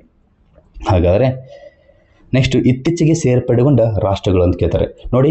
ನಾನು ಯಾವಾಗಲೇ ಹೇಳಿದೆ ಸ್ವೀಡನ್ ದೇಶ ಇತ್ತೀಚೆಗೆ ಭಾಳ ರೀಸೆಂಟಾಗಿ ಸೇರ್ಕೊಂಡಿದ್ದು 32ನೇ ರಾಷ್ಟ್ರವಾಗಿ ಸೇರ್ಕೊಂಡೈತಿ 2024ರಲ್ಲಿ. ಅದಕ್ಕಿಂತ ಹಿಂದಿನದು ಅಂದರೆ 2 ಆಪ್ಷನಲ್ಲಿ 2 ಅಂದರೆ ಈಗವಾಗ ಏನು ಮಾಡ್ತಿದ್ದಾರೆ, ಮುಂಚೆ ಸ್ವೀಡನ್ ಅಂತ ಕೇಳ್ತಾರೆ, ಈಗ ಸ್ವೀಡನ್ ಫಿಲಿಪೈನ್ಸ್ ಈ ಥರ 2 ಮರ್ಜ್ ಮಾಡಿ ಕೇಳ್ತಿದ್ದಾರೆ. ಅವಾಗ ಆ ಥರ ಕೇಳಿದಾಗ ಅದರ 31ನೇ ರಾಷ್ಟ್ರ ನಿಮ್ಗೆ ಗೊತ್ತಿರಬೇಕು, ಫಿನ್ಲ್ಯಾಂಡ್ ಅನ್ನೋದು ಗೊತ್ತಿರಬೇಕು. ನ್ಯಾಟೋದ ಮಹಾ ಕಾರ್ಯದರ್ಶಿ ಯಾರಾದರೆ ಮಾರ್ಕ್ ರೂಟಿ ಇದ್ದಾರೆ, ಬಹಳ ಇಂಪಾರ್ಟೆಂಟು. ಮಾರ್ಕ್ ರೂಟಿ ಇದ್ದಾರೆ. ಇವರು ನ್ಯಾಟೋದ 14ನೇ ಮಹಾನಿರ್ದೇಶಕರಾಗಿದ್ದಾರೆ. ಇಂಪಾರ್ಟೆಂಟು. ನೆದರ್ಲ್ಯಾಂಡ್ ಮೂಲಕ ಮಾರ್ಕ್ ರೂಟಿ ಅವರು, ಅಂದರೆ ಈ ಮಾರ್ಕ್ ರೂಟಿ ಅವರು ನೆದರ್ಲ್ಯಾಂಡ್ ಮೂಲದವರು. ಯಾಕೆ ಇದು ಇಂಪಾರ್ಟೆಂಟ್ ಅಂದರೆ 2010-2024ವರೆಗೆ ನೆದರ್ಲ್ಯಾಂಡ್ನ ಪ್ರಧಾನಿಯಾಗಿ ಕಾರ್ಯನಿರ್ವಹಿಸಿದರು. ಗೊತ್ತಿರಬೇಕು ನಿಮಗೆ. ನೆಕ್ಸ್ಟು ಪುಟ್ಟ ಭಾರತ ಎಂದು ಕರೆಯಲ್ಪಡುವ ಇಸ್ರೇಲ್ನ ಡಿಮೋನಾ ನಗರ ಸುದ್ದಿಯಲ್ಲಿದೆ ಸರ್. ಡಿಮೋನಾ ನಗರ ಸುದ್ದಿಯಲ್ಲಿದೆ. ಇದರಲ್ಲಿ ಏನು ಓದ್ಬೇಕು ಸರ್ ನೋಡಿ. ಈ ಡಿಮೋನಾ ನಗರ ಅನ್ನು ಗೊತ್ತಿರಬೇಕು ನಿಮ್ಗೆ. ಅಂದರೆ ಇಸ್ರೇಲ್ನಲ್ಲಿ ಈ ಡಿಮೋನಾ ನಗರ ಯಾವುದನ್ನು ನಾವು ಪುಟ್ಟ ಭಾರತ ಎಂದು ಕರೆಯುತ್ತೇವೆ ಅಂತ ಕ್ವಶನ್ ಕೇಳ್ಬೋದು PCದಲ್ಲಿ. ಓಕೆ, PSದಲ್ಲಿ ಕೇಳ್ಬೋದು, KAದಲ್ಲಿ ಕೇಳ್ಬೋದು. ಇಂಥವೇ ಸರ್ ಅವ್ರ ಟಾಪಿಕ್. ಅವ್ರಿಗೊಂಥರ ಹಾಟ್ ಟಾಪಿಕ್ಸ್ ಇದ್ದಂಗೆ, ಒಂಥರ ಫೇವ್ರೇಟ್ ಟಾಪಿಕ್ಸ್ ಇದ್ದಂಗೆ. ಸೊ ಡಿಮೋನಾ ನಗರ ಅಂದರೆ ಅದನ್ನು ನಾವು ಪುಟ್ಟ ಭಾರತ ಅಂತ ಕರಿತೀವಿ. ಕಾರಣ ಇಷ್ಟೇ, ಅಲ್ಲಿ ಭಾರತೀಯರ ಜನಸಂಖ್ಯೆ ಹೆಚ್ಚಾಗಿದೆ. ಸುಮಾರು 7500 ಮಂದಿ ಭಾರತೀಯರ ಯಹೂದಿಗಳು ಅಲ್ಲಿದ್ದಾರೆ ಅಂತ ಗೊತ್ತಿರಬೇಕು ನಮಗೆ. ನೆಕ್ಸ್ಟ್ ಇಷ್ಟು ಓದಿದರೆ ಸಾಕು ಸರ್, ಇದೆಲ್ಲ ಅವಶ್ಯಕತೆ ಇಲ್ಲ. ವಿಟಮಿನ್ ಸಿಯ ರಾಸಾಯನಿಕ ಹೆಸರೇನು ಸರ್? ಅಸ್ಕಾರ್ಬಿಕ್ ಆ್ಯಸಿಡ್ ಅಂತ ಕರಿತೀವಿ. ವಿಟಮಿನ್ ಸಿ ಅದರಲ್ಲಿ ಆಸ್ಕಾರ್ಬಿಕ್ ಆ್ಯಸಿಡ್ ಇರೋದೈತಿ. ಇದರ ಕೊರತೆಯಿಂದ ಬರುವ ರೋಗ ಯಾವುದಕ್ಕೆ ಕೇಳ್ತಾರೆ? ಸ್ಕರ್ವಿ ರೋಗ ಬರುತ್ತೆ. ವಿಟಮಿನ್ ಸಿ ಹೇರಳವಾಗಿರೋ ಆಹಾರಗಳು ಕೂಡ ಎಕ್ಸಾಮ್ದಲ್ಲಿ ಕೇಳ್ತಾರೆ ನೋಡಿ. ನೆಲ್ಲಿಕಾಯಿ, ನಿಂಬೆಹಣ್ಣು, ಕಿತ್ತಳೆ ಹಣ್ಣು. ಸರ್ ಹೆಂಗೆ ನೆನ್ಪಿಡ್ಕೋಬೇಕ್ರಿ ನೋಡ್ರಿ. ಹುಳಿಯಾಗಿದ್ದು ಯಾವುದೋ ಹಣ್ಣು ತೊಗೊಳಿನು, ಹುಳಿಯಾಗಿದ್ದು ಹಣ್ಣುಗಳು ಯಾವುದೋ ತೊಗೊಳಿ, ಅದನ್ನ ನಮ್ಮ ಮುಖದ ಎಕ್ಸ್ಪ್ರೆಷನ್ ನಮ್ಗೆ ಗೊತ್ತಾಗ್ಬಿಡುತ್ತೆ. ಆ ಹುಳಿ ಏನು ಹತ್ತಲ್ಲ, ಆ ಹುಳಿ ಇರೋದು ಎಲ್ಲ ಏನೈತೆ ಅವೆಲ್ಲ ವಿಟಮಿನ್ ಸಿ ಒಂದು ವರ್ಗದಲ್ಲಿ ಕಂಡು ಬರ್ತೈತಿ. ಗೊತ್ತಿರಬೇಕು ನಿಮಗೆ. ಮಧ್ಯಪ್ರಾಚ್ಯದ ಅತಿ ಎತ್ತರದ ಇರಾನ್ನ ಕರಾಜ್ B1 ಸೇತುವೆ. ಸರ್ ಕರಾಜ್ B1 ಸೇತುವೆ ಎಕ್ಸಾಮ್ದಲ್ಲಿ ಕೇಳ್ಬೋದು. ಯಾವ ರೀತಿ ಕೇಳ್ತಾರೆ ಸರ್ ನೋಡಿ. ಮಧ್ಯಪ್ರಾಚ್ಯದಲ್ಲಿ ಅತಿ ಎತ್ತರದ ಸೇತುವೆಯಾದ ಕರಾಜ್ನಲ್ಲಿನ B1 ಸೇತುವೆ ಮೇಲೆ ಅಮೆರಿಕ ಇಸ್ರೇಲ್ ಭೀಕರ ದಾಳಿ ನಡೆಸಿದೆ. ಪರಿಣಾಮವಾಗಿ ಅದು ಧ್ವಂಸಗೊಂಡಿದೆ ಅಂತ ಹೇಳ್ತಾರೆ. ಸೊ ಕರಾಜ್ ಸೇತುವೆ ಬಗ್ಗೆ ಹೇಳೋದಾದ್ರೆ ಇದು ಕರಾಜ್ ನದಿಗೆ ಅಡ್ಡಲಾಗಿ ನೆಲಮಟ್ಟದಿಂದ, ಸರ್ ಸಮುದ್ರ ಮಟ್ಟದಿಂದ ಅಲ್ರಿ, ನೆಲಮಟ್ಟದಿಂದ 452 ಅಡಿ ಅಥವಾ 136 ಮೀಟರ್ ಎತ್ತರದಲ್ಲಿ 1 ಕಿಲೋಮೀಟರ್ ಉದ್ದದ ಸೇತುವೆ ಇದಾಗಿದೆ. ಸೊ ಇಲ್ಲಿ ಏನು ಎಕ್ಸಾಮ್ದಾಗ ಕೇಳೋದಂದ್ರೆ ಈ ಕರಾಜ್ ಅಂದ್ರೆ ಬಹಳ ಒಂದು ದೇಶದ ಸಂಪರ್ಕ ಅಂದರೆ ಇಂಪೋರ್ಟ್ ಎಕ್ಸ್ಪೋರ್ಟ್ಗೆ ಬಹಳ ಮುಖ್ಯವಾಗಿದ್ದ ಒಂದು ಸೇತುವೆ ಅಂತ ಹೇಳ್ಬೋದು. ಹಾಗಾಗಿ ಇದು ಸುದ್ದಿಯಲ್ಲಿದೆ. ಇದರ ಮೇಲೆ ಈ ಎಕ್ಸಾಮ್ದಲ್ಲಿ ಏನು ಕೇಳ್ಬೋದು ಅಂದರೆ ಕರಾಜ್ನ B1 ಸೇತುವೆ ಅಥವಾ B1 ಸೇತುವೆ ಅನ್ನೋದು ಯಾವ ದೇಶಕ್ಕೆ ಸಂಬಂಧಿಸಿದ್ದು ಅಂತ ಕೇಳ್ತಾರೆ. ಇರಾನ್ ದೇಶ ಅಂತ ನಿಮ್ಗೆ ಗೊತ್ತಿರಬೇಕು. ಇಷ್ಟು ಓದಿದರೆ ಸಾಕು. ರಷ್ಯಾದಿಂದ ಭಾರತಕ್ಕೆ ಹೆಚ್ಚಿನ ಕಚ್ಚಾ ತೈಲ ಮತ್ತು ಅನಿಲ ಪೂರೈಕೆಗೆ ಭರವಸೆ ಸಿಕ್ಕಿದೆ. ಸೊ ಎಕ್ಸಾಮ್ದಲ್ಲಿ ಏನು ಓದ್ಬೇಕು ಸರ್ ಕೇಳ್ತಾರೆ ಸರ್. ಭಾರತಕ್ಕೆ ಇತ್ತೀಚೆಗೆ ಹೆಚ್ಚಿನ ಕಚ್ಚಾ ತೈಲ ಮತ್ತು ಅನಿಲ ಪೂರೈಕೆಗೆ ಭರವಸೆ ನೀಡಿದ ದೇಶ ಯಾವುದು ಅಂತ ಕೇಳ್ತಾರೆ. ರಷ್ಯಾ ಅಂತ ಗೊತ್ತಿದ್ರೆ ಸಾಕು ನಮಗೆ. ಇನ್ನು ರಷ್ಯಾದ ಪ್ರಥಮ ಉಪಪ್ರಧಾನಿ ನೋಡ್ರಿ ಸರ್, ರಷ್ಯಾ ಉಪಪ್ರಧಾನಿನ ಇರಲಿಲ್ಲ. ಈಗ ರಷ್ಯಾದಾಗ ಪ್ರಥಮ ಬಾರಿಗೆ ಉಪಪ್ರಧಾನಿಯವರು ಬಂದಾರ. ಅವ್ರ ಹೆಸರು ಗೊತ್ತಿರ್ಬೇಕು ನಿಮ್ಗೆ, ಡೆನಿಸ್ ಮಂಟೂರೋವ್. ಇಷ್ಟು ಓದಿದ್ರೆ ಸಾಕು ನಮಗೆ. ಇನ್ನು ಅಮೆರಿಕ F-35 ಯುದ್ಧ ವಿಮಾನ ಹೊಡೆದುರುಳಿಸಿದ ಇರಾನ್. ಸೊ ಎಕ್ಸಾಮ್ದಲ್ಲಿ ಇದನ್ನು ಕೇಳ್ತಾರೆ ಸರ್, ಇದು ಎಕ್ಸಾಮ್ದಲ್ಲಿ ಕೇಳಂಗಿಲ್ಲ. ನಮ್ಗೆ ಗೊತ್ತಿರಬೇಕು F-35 ಯುದ್ಧ ವಿಮಾನ ಯಾವ ದೇಶಕ್ಕೆ ಸಂಬಂಧಿಸಿದ್ದು ಅಂತ, ಅಮೆರಿಕ ದೇಶಕ್ಕೆ ಸಂಬಂಧಿಸಿದ್ದು ಅಂತ ಗೊತ್ತಿರಬೇಕು. ಇದು ಇನ್ನೂ ಇದ್ರ ಬಗ್ಗೆ ಅರ್ಥ ಮಾಡ್ಕೋಬೇಕಂದ್ರೆ ಇದು F-35 ಯುದ್ಧ ವಿಮಾನ ಅನ್ನೋದು ಏನಿದೆ ಅಲ್ಲ, ಇದು ರೆಡಾರ್ ಇದೆಯಲ್ಲ, ಆ ರೆಡಾರ್ನ ಕಣ್ತಪ್ಪಿಸಿ ಕಾರ್ಯಾಚರಣೆ ನಡೆಸುತ್ತೆ ಸರ್. ಇದು ರೆಡಾರ್ನ ಕಣ್ತಪ್ಪಿಸಿ ಕಾರ್ಯಾಚರಣೆ ನಡೆಸಬಲ್ಲ ಈ ಸ್ಟೆಲ್ತ್ ತಂತ್ರಜ್ಞಾನ ಇಂಪಾರ್ಟೆಂಟ್ ರೀ. ಸ್ಟೆಲ್ತ್ ತಂತ್ರಜ್ಞಾನ ವಿಮಾನ ಅಂತ ಹೇಳ್ಬೋದು ನಾವು. ಅದೊಂದು ಯಾವ ಟೆಕ್ನಾಲಜಿ ಮೇಲೆ ವರ್ಕ್ ಮಾಡತ್ತಂದ್ರೆ ಸ್ಟೆಲ್ತ್ ತಂತ್ರಜ್ಞಾನ ಅಥವಾ ಸ್ಟೆಲ್ತ್ ಟೆಕ್ನಾಲಜಿ ಪ್ರಿನ್ಸಿಪಲ್ ಮೇಲೆ ಅದು ವರ್ಕ್ ಮಾಡೋದೈತಿ. ಇಷ್ಟು ಓದಿದರೆ ಸಾಕು ನಿಮಗೆ. ಅಮೆರಿಕ ಸೇನಾ ಮುಖ್ಯಸ್ಥ ಜನರಲ್ ರ್ಯಾಂಡಿ ಜಾರ್ಜ್ ವಜಾ ಆಗ್ಯಾರ. ಇತ್ತೀಚೆಗೆ ಎಕ್ಸಾಮ್ದಲ್ಲಿ ಕೇಳ್ಬೋದ್ರಿ, ಇತ್ತೀಚೆಗೆ ಅಮೆರಿಕದ ಸೇನಾ ಮುಖ್ಯಸ್ಥರು ವಜಾ ಆಗಿದ್ದಾರೆ. ಅವರ ಹೆಸರನ್ನು ಕೇಳ್ಬೋದು, ರ್ಯಾಂಡಿ ಜಾರ್ಜ್ ಅಂತ ನಿಮ್ಗೆ ಗೊತ್ತಿರಲಿ. ನೆಕ್ಸ್ಟ್, ಅನಿಲ ಪೂರೈಕೆಗಾಗಿ ಭಾರತ ಅಂಗೋಲಾದೊಂದಿಗೆ ಮಾತುಕತೆ ಮಾಡೈತ್ರಿ. ಸೊ ಇತ್ತೀಚೆಗೆ ಭಾರತವು ಯಾವ ದೇಶದೊಂದಿಗೆ ತನ್ನ ಅನಿಲ ಪೂರೈಕೆಗಾಗಿ ಮಾತುಕತೆ ನಡೆಸಿದೆ ಅಂತಂದರೆ ಅಂಗೋಲಾ ದೇಶದೊಂದಿಗೆ ಮಾತುಕತೆ ನಡೆಸಿದೆ. ಇಷ್ಟು ಎಕ್ಸಾಮ್ಗೆ ಭಾಳ ಇಂಪಾರ್ಟೆಂಟ್ ಆಗುತ್ತೆ. ಇನ್ನು ಅದರ ಆ ಮಾತುಕತೆ ಒಳಗೆ ಏನೆಲ್ಲ ಇಂಪಾರ್ಟೆಂಟ್ ಥಿಂಗ್ಸ್ ಇದೆ ನೋಡ್ಕೊಳ್ಳೋಣ. ಅನಿಲ ಪೂರೈಕೆಗಾಗಿ ಪಶ್ಚಿಮ ಏಷ್ಯಾಕ್ಕೆ ಪರ್ಯಾಯವಾದ, ಅಂದರೆ ಪಶ್ಚಿಮ ಏಷ್ಯಾಗೆ ಮೇಲೆ ಡಿಪೆಂಡ್ ಆಗಿದ್ದು ನಾವು ಇಡೋದು ಸಹ. ಸೊ ಅಲ್ಲಿ ಭೀಕರವಾದಂಥ ಒಂದು ಯುದ್ಧದ ಕಾರಣದಿಂದ ನಮಗೆ ಅನಿಲದಲ್ಲಿ ವ್ಯತ್ಯಯ ಆಗಿದೆ. ಆದ ಕಾರಣ ನಾವು ಪಶ್ಚಿಮ ಏಷ್ಯಾಕ್ಕೆ ಪರ್ಯಾಯವಾಗಿ ಅಂಗೋಲಾದೊಂದಿಗೆ ಭಾರತ ಮಾತುಕತೆ ನಡೆಸಿದೆ. ಭಾರತಕ್ಕೆ ಭೇಟಿ ನೀಡಿದ ಅಂಗೋಲಾದ ಅಧ್ಯಕ್ಷರೊಂದಿಗೆ ಪ್ರಮುಖ ಒಪ್ಪಂದಗಳಿಗೆ ಸಹಿ ಹಾಕಲಾಗಿದೆ. ಹಾಗಾದರೆ ಆ ಒಪ್ಪಂದಗಳನ್ನು ಎಕ್ಸಾಮ್ದಲ್ಲಿ ಕೇಳ್ಬೋದು ಸರ್. ಎಕ್ಸಾಮ್ದಲ್ಲಿ ಎಲ್ಲ ರೀತಿ ಕೇಳ್ತಾರೆ ಸರ್, KA ಮಾತ್ರ ಈ ರೀತಿ ಎಕ್ಸಾಮ್ದಲ್ಲಿ ಈ ರೀತಿ ಕ್ವಶನ್ಗಳನ್ನು ಕೇಳ್ತಾ ಬಂದಿದ್ದಾರೆ. ಹಾಗಾದರೆ ಆ ಒಪ್ಪಂದಗಳು ಏನನ್ನು? ಆಯುರ್ವೇದ ಮತ್ತು ಸಾಂಪ್ರದಾಯಿಕ ಔಷಧದ ಜ್ಞಾನ ವಿನಿಮಯ, ಅಂದರೆ ಆಯುರ್ವೇದ ಮತ್ತು ಸಾಂಪ್ರದಾಯಿಕ ಔಷಧಿಗಳನ್ನು ನಾವೇನು ಮಾಡಬೇಕು, ಒಬ್ರಿಗೊಬ್ಬರು ಇಂಟರ್ಚೇಂಜ್ ಮಾಡ್ಕೊಳ್ಳೋ ಇನ್ಫಾರ್ಮೇಷನ್ ಅಂತ ಹೇಳ್ತಾರೆ. ಸೊ ನಿಮಗೆ ಗೊತ್ತಿರೋದು ನಮಗೆ ಹೇಳಿ, ನಮಗೆ ಗೊತ್ತಿರೋದು ನಿಮಗೆ ಹೇಳ್ತೀವಿ ಅಂತ ಈ ಥರ ಒಂದು ವಿನಿಮಯ ಒಪ್ಪಂದ ಆಗೈತೆ. ಕೃಷಿ ಅಭ್ಯಾಸಗಳನ್ನು ಮತ್ತು ತಂತ್ರಜ್ಞಾನಗಳನ್ನು ಹಂಚಿಕೊಳ್ಳುವುದು, ಮತ್ತು ಸಾಂಸ್ಕೃತಿಕ ಸಹಕಾರ 2025ರಿಂದ 2029. ಸೊ ಬಹಳ ಇಂಪಾರ್ಟೆಂಟ್ ರೀ, ಈ ಪಾಯಿಂಟ್ ಇಂಪಾರ್ಟೆಂಟ್. ಸಾಂಸ್ಕೃತಿಕ ಸಹಕಾರ 2025ರಿಂದ 2029 ಸಾಂಸ್ಕೃತಿಕ ವಿನಿಮಯ ಪ್ರದರ್ಶನಗಳು ಮತ್ತು ಉತ್ಸವಗಳನ್ನು ಆಯೋಜಿಸುವುದು ಇಂಪಾರ್ಟೆಂಟ್ ಆಗುತ್ತೆ ರೀ. ಇದು ಯಾವ ಒಪ್ಪಂದ, ಯಾರ ನಡುವೆ ಆದಂಥ ಒಂದು ಮಾತುಕತೆ ಅಂತ ಕೇಳ್ಬೋದು. ಭಾರತ ಮತ್ತು ಅಂಗೋಲಾ ಗೊತ್ತಿರ್ಬೇಕು ನಿಮಗೆ. ಓಕೆ, ನೆಕ್ಸ್ಟ್ ಮತ್ತೇನಿದೆ ನೋಡಿ. ಅಂಗೋಲಾ ದೇಶವು ದಕ್ಷಿಣ ಆಫ್ರಿಕಾದಲ್ಲಿ ಇಂಧನ ಸಮೃದ್ಧ ರಾಷ್ಟ್ರವಾಗಿದೆ. ಅಂಗೋಲಾ ದೇಶ ದಕ್ಷಿಣ ಆಫ್ರಿಕಾದಲ್ಲಿ ಇಂಧನ ಸಮೃದ್ಧ ರಾಷ್ಟ್ರವಾಗಿದೆ ಕೇಳ್ತಾರೆ. ದಕ್ಷಿಣ ಆಫ್ರಿಕಾದಲ್ಲಿ ಇಂಧನ ಸಮೃದ್ಧ ರಾಷ್ಟ್ರ ಅಂದರೆ ಇಂಧನಕ್ಕೆ ಮ್ಯಾಚ್ ದ ಫಾಲೋವಿಂಗ್ ಕೇಳ್ತಾರೆ. ಇಂಧನಕ್ಕೆ ಅಂದರೆ ಇಂಧನ ಕೊಡ್ತಾರೆ, ಮುಂದೆ ಅಂಗೋಲಾ ಅಂತ ಕೊಡ್ತಾರೆ. ಸೊ ಅಂಗೋಲಾ ಅಂದ್ರೆ ಏನ್ರಿ, ಇಂಧನ ಅಂತ ಏನ್ರಿ, ಒಂದಕ್ಕೊಂದು ನಿಮ್ಗೆ ಗೊತ್ತಿರಂಗಿಲ್ಲ. ಅವಾಗ ಏನು ಮಾಡಬೇಕು, ಈ ಥರ ಪಾಯಿಂಟ್ ಗೊತ್ತಿದ್ರೆ ನಿಮಗೆ, ಇಂಧನ ಅಂತಂದ್ರೆ ಇದು ಅಂಗೋಲಾದಲ್ಲಿ ಬಹಳ ಸಮೃದ್ಧವಾಗೈತಿ. ಸೊ ಮ್ಯಾಚ್ ದ ಫಾಲೋವಿಂಗಿಗೆ ಅದು ಕರೆಕ್ಟ್ ಆಗುತ್ತೆ ಅಂತ ನೀವು ಆನ್ಸರ್ ಮಾಡ್ತೀರಾ. ಸೊ ಗೊತ್ತಿರಬೇಕು ಇಂಧನ ಸಮೃದ್ಧ ರಾಷ್ಟ್ರ ಯಾವುದಂದ್ರೆ ಅಂಗೋಲಾ. ಯಾಕೆ ಇಂಪಾರ್ಟೆಂಟ್ ಅಂದ್ರೆ ಇಡೀ ದಕ್ಷಿಣ ಆಫ್ರಿಕಾದಲ್ಲಿ ಇದರಷ್ಟು ಸಮೃದ್ಧವಾಗಿರೋ ಅಂದ್ರೆ ಇಂಧನ ಬೇರೆ ಯಾವುದೋ ಒಂದು ದೇಶದಲ್ಲಿ ಇಲ್ಲ ಅಂತ ಹೇಳ್ತಾರೆ. ಅಂಗೋಲಾ ದೇಶವು ಅಂತಾರಾಷ್ಟ್ರೀಯ ಸೌರ ಒಕ್ಕೂಟದ 123ನೇ ದೇಶವಾಗಿ ಸೇರಿಕೊಂಡಿದೆ. ಸೊ ಕೇಳ್ತಾರೆ ಇಂಟರ್ನ್ಯಾಷನಲ್ ಸೋಲಾರ್ ಅಲಯನ್ಸ್ ಕೇಳ್ತಾರೆ. ಇಲ್ಲಿ ನೋಡಿ, ಇಂಟರ್ನ್ಯಾಷನಲ್ ಸೋಲಾರ್ ಅಲಯನ್ಸ್ ಇದೆ, ISA ಅಂತ ಕರಿತೀವಿ. ಇದರ 123ನೇ ದೇಶವಾಗಿ ಯಾವ್ದು ಸೇರ್ಕೊಂಡೈತಿ ಅಂದ್ರೆ ಅಂಗೋಲಾ ದೇಶ ಸೇರಿಕೊಂಡೈತಿ. ISA ಚೌಕಟ್ಟು ಒಪ್ಪಂದಕ್ಕೆ ಇದು ಸಹಿ ಹಾಕಿದೆ ಅನ್ನೋದು ಗೊತ್ತಿರಬೇಕು ನಮಗೆ. ಇಷ್ಟು ಓದ್ಕೋಬೇಕು. ನೆಕ್ಸ್ಟ್, ಪಾವತಿ ಮಿಷನ್ 2028 ಅನ್ನು ಘೋಷಿಸಿದ RBI ಕೇಳ್ತಾರೆ. ಎಕ್ಸಾಮ್ದಾಗ ಡೈರೆಕ್ಟ್ ಕ್ವಶನ್ ಕೇಳ್ತಾರೆ. ಇತ್ತೀಚೆಗೆ ಪಾವತಿ ಮಿಷನ್ 2028 ಘೋಷಿಸಿದ್ದು ಯಾವ ಸಂಸ್ಥೆ ಅಂತ ಕೇಳ್ತಾರೆ. RBI ಸಂಸ್ಥೆ ಅನ್ನೋದು ಗೊತ್ತಿರಬೇಕು ನಮಗೆ.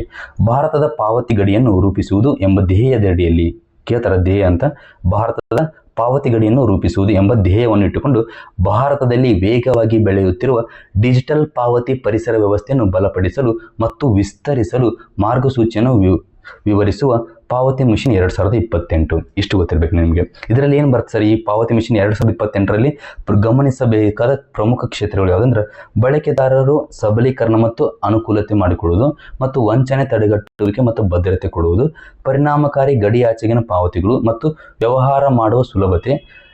ಇದಕ್ಕೊಂದು ಕಾಲಮಿತಿ ಕೊಟ್ಟಿದ್ದಾರೆ. ಮಿಷನ್ ಮಾರ್ಗಸೂಚಿಯನ್ನು 2028 ಡಿಸೆಂಬರ್ವರೆಗೆ ವಿಸ್ತರಿಸುತ್ತದೆ. ಇಷ್ಟು ಗೊತ್ತಿದ್ರೆ ಸಾಕು, ಇತ್ತಳಿಗೆ ಓದುವ ಅವಶ್ಯಕತೆ ಇಲ್ಲ.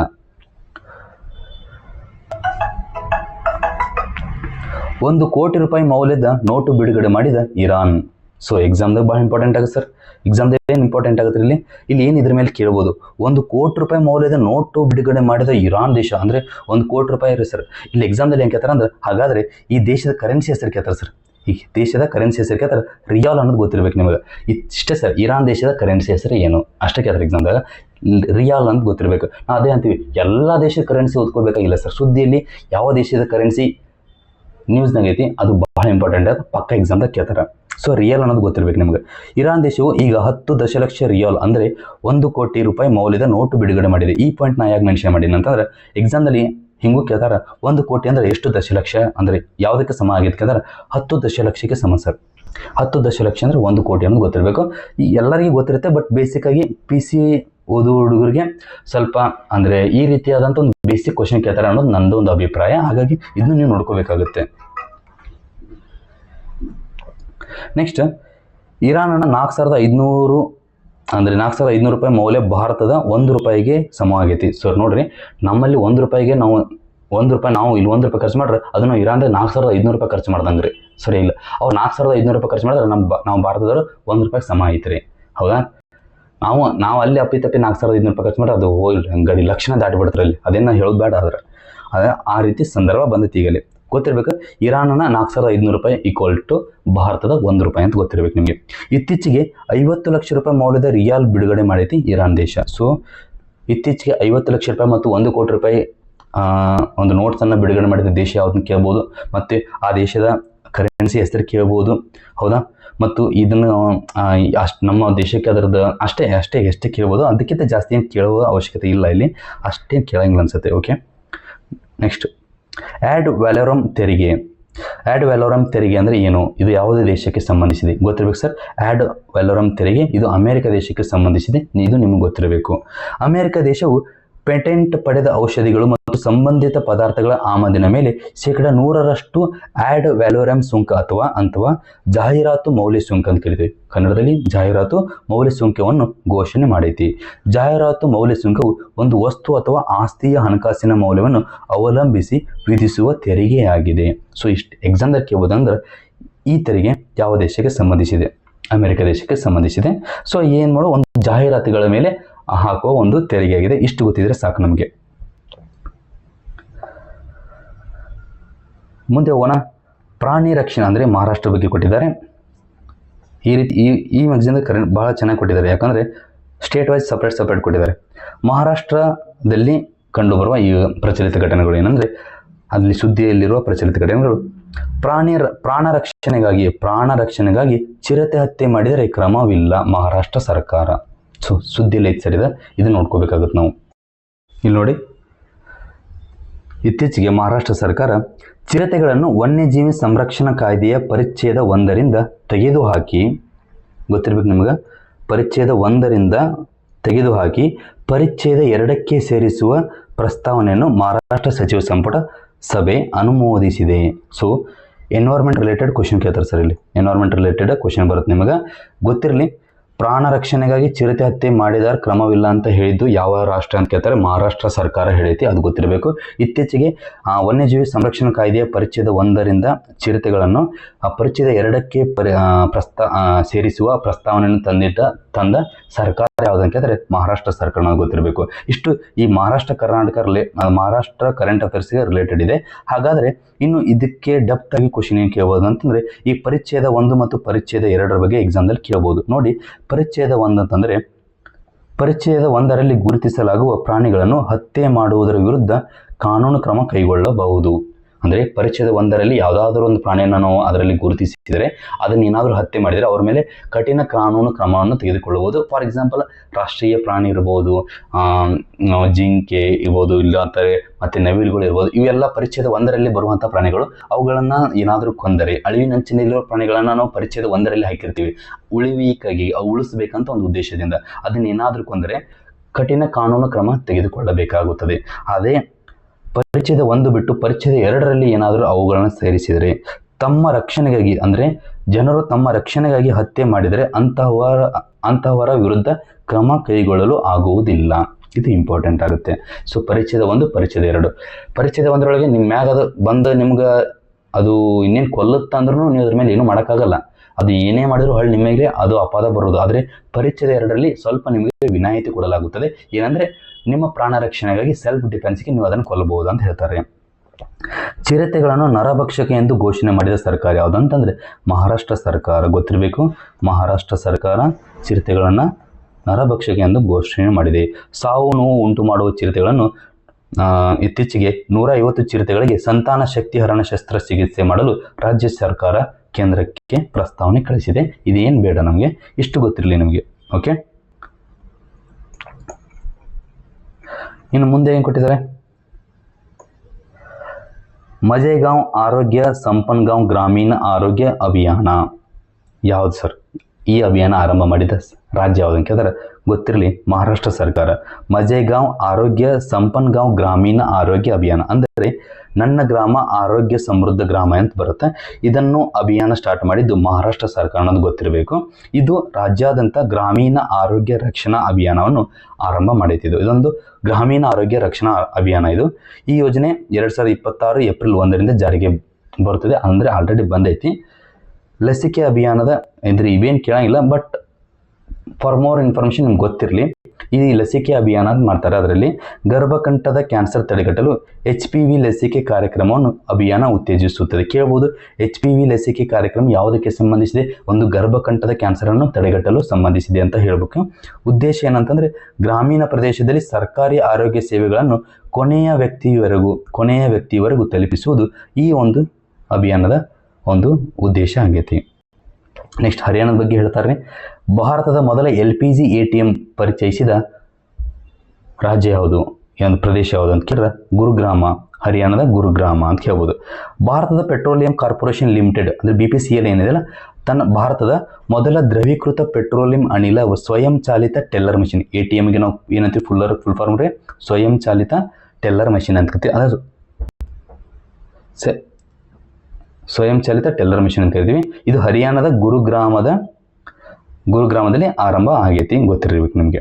ನೋಡಿ, ಇದನ್ನ ಆರಂಭ ಆಗಿದ್ದು ಗುರುಗ್ರಾಮದಲ್ಲಿ. ಆರಂಭ ಮಾಡಿದವರು ಯಾರು ಅಂತಂದ್ರೆ ಭಾರತದ ಪೆಟ್ರೋಲಿಯಂ ಕಾರ್ಪೊರೇಷನ್ ಲಿಮಿಟೆಡ್ದವರು ಆರಂಭ ಮಾಡ್ಯಾರ. ಸೊ ಇಲ್ಲಿ ಗೊತ್ತಿರಲಿ, ಈ BPCL ಏನೈತಿಲ್ಲ, ಭಾರತ ಗ್ಯಾಸ್ ಇನ್ಸ್ಟಾಲ್ LPG ಅಂತ ಬರುತ್ತೆ. ಭಾರತ ಗ್ಯಾಸ್ ಇನ್ಸ್ಟಾ LPG ಎಂಬ ಪೈಲಟ್ ಯೋಜನೆಯ ಭಾಗವಾಗಿದ್ದು, ಇದೇನು ಇನ್ಸ್ಟಾಲ್ ಮಾಡ್ಯಾರಲ್ಲ ಈಗ, ಇದನ್ನ ಅವ್ರ ಒಂದು ಯೋಜನೆ ಅವ್ರು ರೂಪಿಸ್ಕೊಂಡಾರ. ಈ BPCLದವರು ಏನಂತಂದ್ರೆ ಭಾರತ ಗ್ಯಾಸ್ ಇನ್ಸ್ಟಾ LPG ಅಂತ ಒಂದು ಯೋಜನೆ ಐತಿ. ಆ ಒಂದು ಪೈಲಟ್ ಯೋಜನೆಯಲ್ಲಿ ಅದರ ಭಾಗವಾಗಿ ಈ ಒಂದು LPG ATM ಅನ್ನು ಏನು ಮಾಡ್ಯಾರ, ಸ್ಥಾಪನೆ ಮಾಡ್ಯಾರ. ದೇಶದ ನಗರ ಪ್ರದೇಶಗಳಲ್ಲಿ ಸ್ವಯಂ ಚಾಲಿತ ಅನಿಲ ವಿತರಣೆಯನ್ನು ಪರೀಕ್ಷಿಸುವುದರ ಇದರ ಉದ್ದೇಶ ಆಗೈತಿ, ಗೊತ್ತಿರಬೇಕು. ಇದೆಲ್ಲ ಬೇಡ. ಇನ್ನು ದ್ರವೀಕೃತ ಪೆಟ್ರೋಲಿಯಂ ಅನಿಲ LPG, ಸೊ ಗೊತ್ತಿರಬೇಕು. ಇದ್ರ ಮೇಲೆ ಇತ್ತೀಚೆಗೆ ಯಾವಾಗ ಮಧ್ಯಪ್ರಾಚ್ಯದಲ್ಲಿ ಅಂದರೆ ಯುದ್ಧ ಆರಂಭ ಆಗಿತ್ತು ಅವಾಗಿಂದನೂ ಇದು ಸುದ್ದಿಯಲ್ಲಿ ಐತಿ. ಹಾಗಾಗಿ LPG ಮೇಲೆ ಪಕ್ಕಾ ಒಂದು ಕ್ವಶನ್ ಕೇಳ್ತಾರೆ. ಸೊ 1 ಮಾರ್ಕ್ಸ್ ಅಂತೂ ಇದರ ಮೇಲೆ ಫಿಕ್ಸ್. ಹಾರ್ಮುಜ್ ಜಲಸಂಧಿ ಮತ್ತು ಇದರ ಮೇಲೆ 1 ಮಾರ್ಕ್ಸ್ ಅಂದ್ರೆ ಫಿಕ್ಸ್ ಇದೆ. ಯಾವ ಎಕ್ಸಾಮ್ದಲ್ಲಿ ಕೇಳ್ತಾರೆ ಗೊತ್ತಿಲ್ಲ, ಬಟ್ ಫಿಕ್ಸ್ ಆದ್ರೆ ಕೇಳ್ತಾರೆ. ಸೊ LPG ಅಂತಂದ್ರೆ ಇದು ದ್ರವ ಸ್ಥಿತಿಯಲ್ಲಿರೋ, ಇದು ಯಾವ ಸ್ಥಿತಿಯಲ್ಲಿ ಶೇಖರಣೆ ಆಗೋದಕ್ಕೆ ಕೇಳ್ತಾರೆ ಸರ್. LPG ಯಾವತ್ತು ದ್ರವ ಸ್ಥಿತಿಯಲ್ಲಿ ಶೇಖರಣೆ ಆಗುತ್ತದೆ. ಇದಕ್ಕೆ ಬಣ್ಣ ಇಲ್ಲ ಸರ್, ವಾಸನೆ ಇಲ್ಲ ರೀ. LPGಗೆ ಬಣ್ಣ ಇಲ್ಲ, ವಾಸನೆ ಇಲ್ಲ. ಆದ ಕಾರಣ ಅದು ಏನಾದರೂ ಸೋರಿಕೆ ಆದರೆ ಹೆಂಗೆ ಕಂಡುಹಿಡಿಬೇಕಂತ ನಮಗೊಂದು ಡೌಟ್ ಬರುತ್ತೆ. ಸೊ ಅದು ಏನಾದರೂ ಸೋರಿಕೆ ಆದರೆ ಬಣ್ಣ ಇಲ್ಲ ಸರ್, ವಾಸನೆ ಇಲ್ಲ, ಹೆಂಗೆ ಕಂಡುಹಿಡಿಬೇಕಂದ್ರೆ ಅವಾಗ ಆ ವಾಸನೆ ಬರಲು ಈಥಲ್ ಮರ್ಕ್ಯಾಪ್ಟನನ್ನು ಸೇರಿಸಲಾಗುತ್ತದೆ. ಅದರಾಗ ಈಥಲ್ ಮರ್ಕ್ಯಾಪ್ಟನ್ ಸೇರಿಸ್ತಾರೆ. ಬಹಳ ಸಲ ಮೋಸ್ಟ್ ರಿಪೀಟೆಡ್ ಕ್ವಶನ್ ಆಗೈತಿ, ಗೊತ್ತಿರಬೇಕು. ಮರ್ಯಾದಾ ಹತ್ತ ತಡೆಗೆ ಇವನಮ್ಮವ ಎಂಬ ನೂತನ ಮಸೂದೆ ಮಂಡನೆಗೆ ಸಂಪುಟ ಅನುಮೋದನೆ. ಕರ್ನಾಟಕ, ಗೊತ್ತಿರ್ಬೇಕು ಸರ್. ಕರ್ನಾಟಕ ರಿಲೇಟೆಡ್ ಅಂದ್ರೆ ಅದಕ್ಕೆ ನೀವು 100% ಫೋಕಸ್ ಆಗಿ ವರ್ಕ್ ಮಾಡಬೇಕಾಗುತ್ತೆ. ಸೊ ಇವನಮ್ಮವ ಮಸೂದೆ 2026 ಯಾವ ರಾಜ್ಯಕ್ಕೆ ಸಂಬಂಧಿಸಿದ್ದು? ಕರ್ನಾಟಕ ರಾಜ್ಯಕ್ಕೆ ಸಂಬಂಧಿಸಿದ್ದು. ಮರ್ಯಾದಾ ಹತ್ಯೆ ತಡೆಗೆ ಸಂಬಂಧಿಸಿದೆ, ಗೊತ್ತಿರಬೇಕು. ವಿವಾಹ ಪ್ರಕರಣಗಳಲ್ಲಿ ಸಂಪ್ರದಾಯ ಮರ್ಯಾದೆ ಹೆಸರಿನಲ್ಲಿ ಹೆಚ್ಚುತ್ತಿರುವ ಹತ್ಯೆ ಮತ್ತಿತರ ಅಪರಾಧ ಕೃತ್ಯಗಳು, ಅಂದರೆ ಈ ವಿವಾಹ ಪ್ರಕರಣ ಸಂಪ್ರದಾಯ ನಮ್ಮ ಮರ್ಯಾದೆ ಹೋಗುತ್ತಾ, ಹಂಗೆ ಹೋಗುತ್ತೆ ಹಿಂಗೆ ಹೋಗುತ್ತಾ, ಅವ್ರು ಅನ್ಕೋತಾರೆ ಇವ್ರು ಅನ್ಕೋತಾರೆ ಅನ್ಕೊಂಡು ಹತ್ಯೆ ಮಾಡ್ತಾರೆ. ಮತ್ತು ಹತ್ಯೆ ಜೊತೆ ಮತ್ತಿತರ ಅಪರಾಧಗಳನ್ನು ಮಾಡ್ತಾರೆ. ಅಂಥ ಎಲ್ಲ ಕೃತ್ಯಗಳನ್ನು ನಿಯಂತ್ರಣ ಮಾಡೋಕೆ ಈ ಮಸೂದೆಯನ್ನು ಇಂಟ್ರೊಡ್ಯೂಸ್ ಮಾಡ್ಯಾರ. ಸೊ ಮಸೂದೆಗೆ ನೀಡಿರುವ ಹೆಸರು ಏನಂತ ಕೇಳ್ತಾರೆ ಕಂಪ್ಲೀಟಾಗಿ. ಇದು ಏನು ಕೇಳೋದು ಎಕ್ಸಾಮ್ದಲ್ಲಿ KEದಲ್ಲಿ ಈ ರೀತಿ ಕ್ವಶನ್ ಕೇಳ್ತಾರೆ. ಏನಂತಂದ್ರೆ ಇತ್ತೀಚೆಗೆ ಮರ್ಯಾದಾ ಹತ್ಯೆ ತಡೆಗೆ ಕರ್ನಾಟಕ ಒಂದು ವಿಧಾನಸಭೆಯಲ್ಲಿ ಇದನ್ನು ನಾವು ಡಿಸ್ಕಸ್ ಮಾಡಲಾಗಿದೆ. ಅಥವಾ ಸಚಿವ ಸಂಪುಟದಲ್ಲಿ ಇದನ್ನು ಅನುಮೋದನೆ ಮಾಡಲಾಗಿದೆ. ಹಾಗಾದರೆ ಇದು ಯಾವ ಒಂದು ಹೆಸರಿನಿಂದ ಅನುಮೋದನೆ ಮಾಡಲಾಗಿದೆ ಅಂತ ಕೇಳ್ಬೋದು. ಸೊ ಗೊತ್ತಿರಲಿ, ಕರ್ನಾಟಕ ವಿವಾಹ ಕರ್ನಾಟಕ ವಿವಾಹ ಆಯ್ಕೆ ಸ್ವತಂತ್ರ ಮತ್ತು ಗೌರವ ಸಂಪ್ರದಾಯ ಹೆಸರಿನಲ್ಲಿ ಅಪರಾಧ ತಡೆ ಮತ್ತು ಪ್ರತಿಬಂಧಕ ಇವನಮ್ಮವ ವಿಧೇಯಕ 2026. ಇದು ಕಂಪ್ಲೀಟಾಗಿ ಗೊತ್ತಿರ್ಬೇಕು ನಮಗೆ. ಕಂಪ್ಲೀಟಾಗಿ ಇದೆಲ್ಲ ಗೊತ್ತಿರ್ಬೇಕು ನಿಮಗೆ. ಸರ್ ಮತ್ತೇನು ಕೇಳಿದ್ರೆ ಎಕ್ಸಾಮ್ದಾಗ ಕೇಳ್ಬೋದು ಅಂತಂದ್ರೆ ಇಷ್ಟು ಈ ಬಿಲ್ಲಿಗೆ ರಿಲೇಟೆಡ್ ಇಷ್ಟು ಕೇಳ್ಯಾರ. ಈ ಬಿಲ್ಲಿಗೆ ಮತ್ತೆ ಜಾಸ್ತಿ ಏನಾದರೂ ಇನ್ಫಾರ್ಮೇಷನ್ ಓದಬೇಕು ಇಲ್ಲ ಸರ್, ಇವೆಲ್ಲ ಓದೋ ಅವಶ್ಯಕತೆ ಇಲ್ಲ. ಓದಕ್ಕೆ ಹೋಗ್ಬೇಡ್ರಿ, ಯಾವುದೇ ಕಾರಣಕ್ಕೂ ಕೇಳಂಗಿಲ್ಲ. ಸೊ ಇದೊಂದು ಏನು ನಿಮ್ಗೆ ಸ್ವಲ್ಪ ಗೊತ್ತಿರಲಿ, ಅವೇರ್ನೆಸ್. ಯಾಕಂದ್ರೆ ಮುಂದೆ ಈ ಮರ್ಯಾದೆ ಹತ್ಯೆ ಅನ್ನೋದು ನಮ್ಮ ಮನೆ ಪಕ್ಕದಲ್ಲೂ ಯಾವುದೋ ಒಂದು ನಮ್ಮ ಊರಿನ ಪಕ್ಕದಲ್ಲೂ ಆಗೋ ಚಾನ್ಸಸ್ ಇರ್ತಾವೆ. ಅಂಥವೆಲ್ಲ ತಡಿಬೇಕಂತಂದ್ರೆ ನಾವು ಯಾವುದೇ ರೀತಿಯಾದ ಪ್ರಿಕಾಷನ್ಸ್, ನಾವು ಸಮಾಜವನ್ನು ಯಾವ ರೀತಿ ಕಾಪಾಡ್ತೀವಿ. ನಾಳೆ ನೀವು PC PSI DC ಆಗ್ಬೋದು. ಸೊ ಸಮಾಜದಲ್ಲಿ ಇಂತಹ ಒಂದು ನಮಗೆ ಗೊತ್ತಿರಬೇಕು, ಜಾಗೃತಿ ಬೇರೆದವ್ರ ಕಡೆನೂ ನಾವು ಬೇರೆದವ್ರಿಗೂ ಅದನ್ನು ತಲುಪಿಸ್ಬೇಕು. ಓಕೆ, ಈ ರೀತಿ ಮಾಡಬಾರ್ದು ಅಂತ ಹೇಳಬೇಕು. ಇಂತಹ ಒಂದು ಮಸೂದೆ ಐತಂತ ಬೇರೆದವ್ರಿಗೆ ಹೇಳಿ. ಓಕೆ, ಕಲಿಕಾ ದೀಪ ಜ್ಞಾನ ಸೇತು ಯೋಜನೆಗಳ ಜಾರಿ. ಸೊ ನೋಡಿ, ಕರ್ನಾಟಕ ಸರ್ಕಾರ ಇತ್ತೀಚೆಗೆ ಕಲಿಕಾ ದೀಪ ಜ್ಞಾನ ಸೇತು ಯೋಜನೆಗಳ ಜಾರಿ ಮಾಡೈತಿ. ಸರ್ ಏನು ಸರ್ ಇದೆ ಎಕ್ಸಾಮ್ದಲ್ಲಿ ಕೇಳಬಹುದ್ರಿ, ಆದ್ರೂ ಒಂದ್ಸಲ ನೋಡ್ಕೊಂಡು. ರಾಜ್ಯ ಸರ್ಕಾರಿ ಶಾಲೆಗಳಲ್ಲಿ ವಿದ್ಯಾರ್ಥಿಗಳಿಗೆ ಇಂಗ್ಲಿಷ್ ಭಾಷಾ ಪ್ರಯೋಗಾಲಯ ಒದಗಿಸಲು ತಯಾರಿ ನಡೆಸಲಾಗಿದ್ದು, ಹಂತ ಹಂತವಾಗಿ ಕಾರ್ಯಕ್ರಮ ಅನುಷ್ಠಾನಕ್ಕೆ ಶಿಕ್ಷಣ ಇಲಾಖೆ ಸಿದ್ಧತೆ ನಡೆಸಿದೆ. ಶಾಲೆಗಳ ಕಂಪ್ಯೂಟರ್ ಪ್ರಯೋಗಾಲಯಗಳನ್ನು ಇಂಗ್ಲಿಷ್ ಭಾಷಾ ಕಲಿಕೆಗೆ ಬಳಸಿಕೊಳ್ಳುವುದರಿಂದ ವಿದ್ಯಾರ್ಥಿಗಳ ಸಂವಹನ ಕೌಶಲ್ಯ ಸುಧಾರಿಸುತ್ತದೆ ಎಂಬುದು ಸರ್ಕಾರದ ಆಶಯವಾಗಿದೆ. ಈ ಯೋಜನೆಯ ಭಾಗವಾಗಿ 4ರಿಂದ 6ನೇ ತರಗತಿಯ ವಿದ್ಯಾರ್ಥಿಗಳಿಗೆ 2025ರಿಂದ 2026ನೇ ಸಾಲಿನ ರಾಜ್ಯ ಬಜೆಟ್ನಲ್ಲಿ ಘೋಷಿಸಿದ ಕಲಿಕಾ ದೀಪ ಯೋಜನೆ. ಇದು ಇತ್ತೀಚೆಗೆ 2025ರಿಂದ 2026ರ ಸಾಲಿನ ರಾಜ್ಯ ಬಜೆಟ್ನಲ್ಲಿ ಘೋಷಣೆ ಆಗೈತ್ರಿ. ಯಾವುದು? ಕಲಿಕಾ ದೀಪ ಯೋಜನೆ ಅನ್ನೋದು ಗೊತ್ತಿರಬೇಕು ನಿಮಗೆ. ಸೊ ಅದಕ್ಕೆ ಸಂಬಂಧಿಸಿದ್ದು ಒಂದು ಗೋರ್ಮೆಂಟ್ ಸ್ಕೂಲ್ನಾಗ ಇಂಗ್ಲೀಷ್ ಕಲಿಯೋದಕ್ಕೆ, ಇಂಗ್ಲೀಷ್ ರಿಲೇಟೆಡ್ ಅದರ ಒಂದು ಇಂಗ್ಲೀಷ್ ಭಾಷೆ ಕಲಿಯೋಕೆ ಅಂದ್ರೆ ಅದಕ್ಕೊಂದು ಸ್ಕೋಪ್ ಕೊಡೋಕೆ ಏನು ಮಾಡೈತಿ, ಇದು ಒಂದು ಕಲಿಕಾ ದೀಪ ಯೋಜನೆಯನ್ನು ಪ್ರಾರಂಭ ಮಾಡ್ಯಾರ, ಗೊತ್ತಿರಬೇಕು. ಇದು 4ರಿಂದ 6ನೇ ತರಗತಿ ವಿದ್ಯಾರ್ಥಿಗಳಿಗೆ 2025-26ನೇ ಸಾಲಿನ ರಾಜ್ಯ ಬಜೆಟ್ನಲ್ಲಿ ಘೋಷಿಸಲಾಗಿದೆ ಅಂತ ಗೊತ್ತಿರಬೇಕು ನಿಮಗೆ. ಪ್ರಾಯೋಗಿಕ ಜಾರಿ ಅಂತ ಕೇಳ್ತಾರೆ, ಇದು ಎಕ್ಸಾಮ್ದಲ್ಲಿ ಕೇಳಬಹುದು. 2024-25ರ ಸಾಲಿನಲ್ಲಿ ಕೊಪ್ಪಳ ಮತ್ತು ತುಮಕೂರಿನಲ್ಲಿ ಆಲ್ರೆಡಿ ಇದು ಪ್ರಾಯೋಗಿಕವಾಗಿ ಜಾರಿಯಾಗಿತ್ತು. ಅಲ್ಲಿ ನೋಡಿಕೊಂಡು ಅಲ್ಲಿ ಏನಾದರೂ ಯಶಸ್ವಿ ಆದರೆ ಮುಂದೆ ಜಾರಿ ಮಾಡೋಣ ಅಂತ ಒಂದು ಉದ್ದೇಶ ಇತ್ತು. ಹಾಗಾಗಿ ಅಲ್ಲಿ ಯಶಸ್ವಿ ಆದ ಕಾರಣ ಈಗ ಇದನ್ನು ಯಶಸ್ವಿಯಾಗಿ ಮುಂದೆ 2025-26ನೇ ಸಾಲಿನಲ್ಲಿ ಇದನ್ನು ಅನುಷ್ಠಾನ ಮಾಡಿಕೊಳ್ಳಲಾಗುತ್ತದೆ, ಗೊತ್ತಿರಬೇಕು. ಅನುಷ್ಠಾನ ಅಂದರೆ ಏಕ್ ಸ್ಟೆಪ್ ಫೌಂಡೇಶನ್ ಸಂಸ್ಥೆ ಐತೆ. ಏಕ್ ಸ್ಟೆಪ್ ಫೌಂಡೇಶನ್ ಸಂಸ್ಥೆಯ ಸಹಕಾರದಲ್ಲಿ ಈ ಕಾರ್ಯಕ್ರಮವನ್ನು ಅನುಷ್ಠಾನ ಮಾಡಲಾಗುತ್ತದೆ.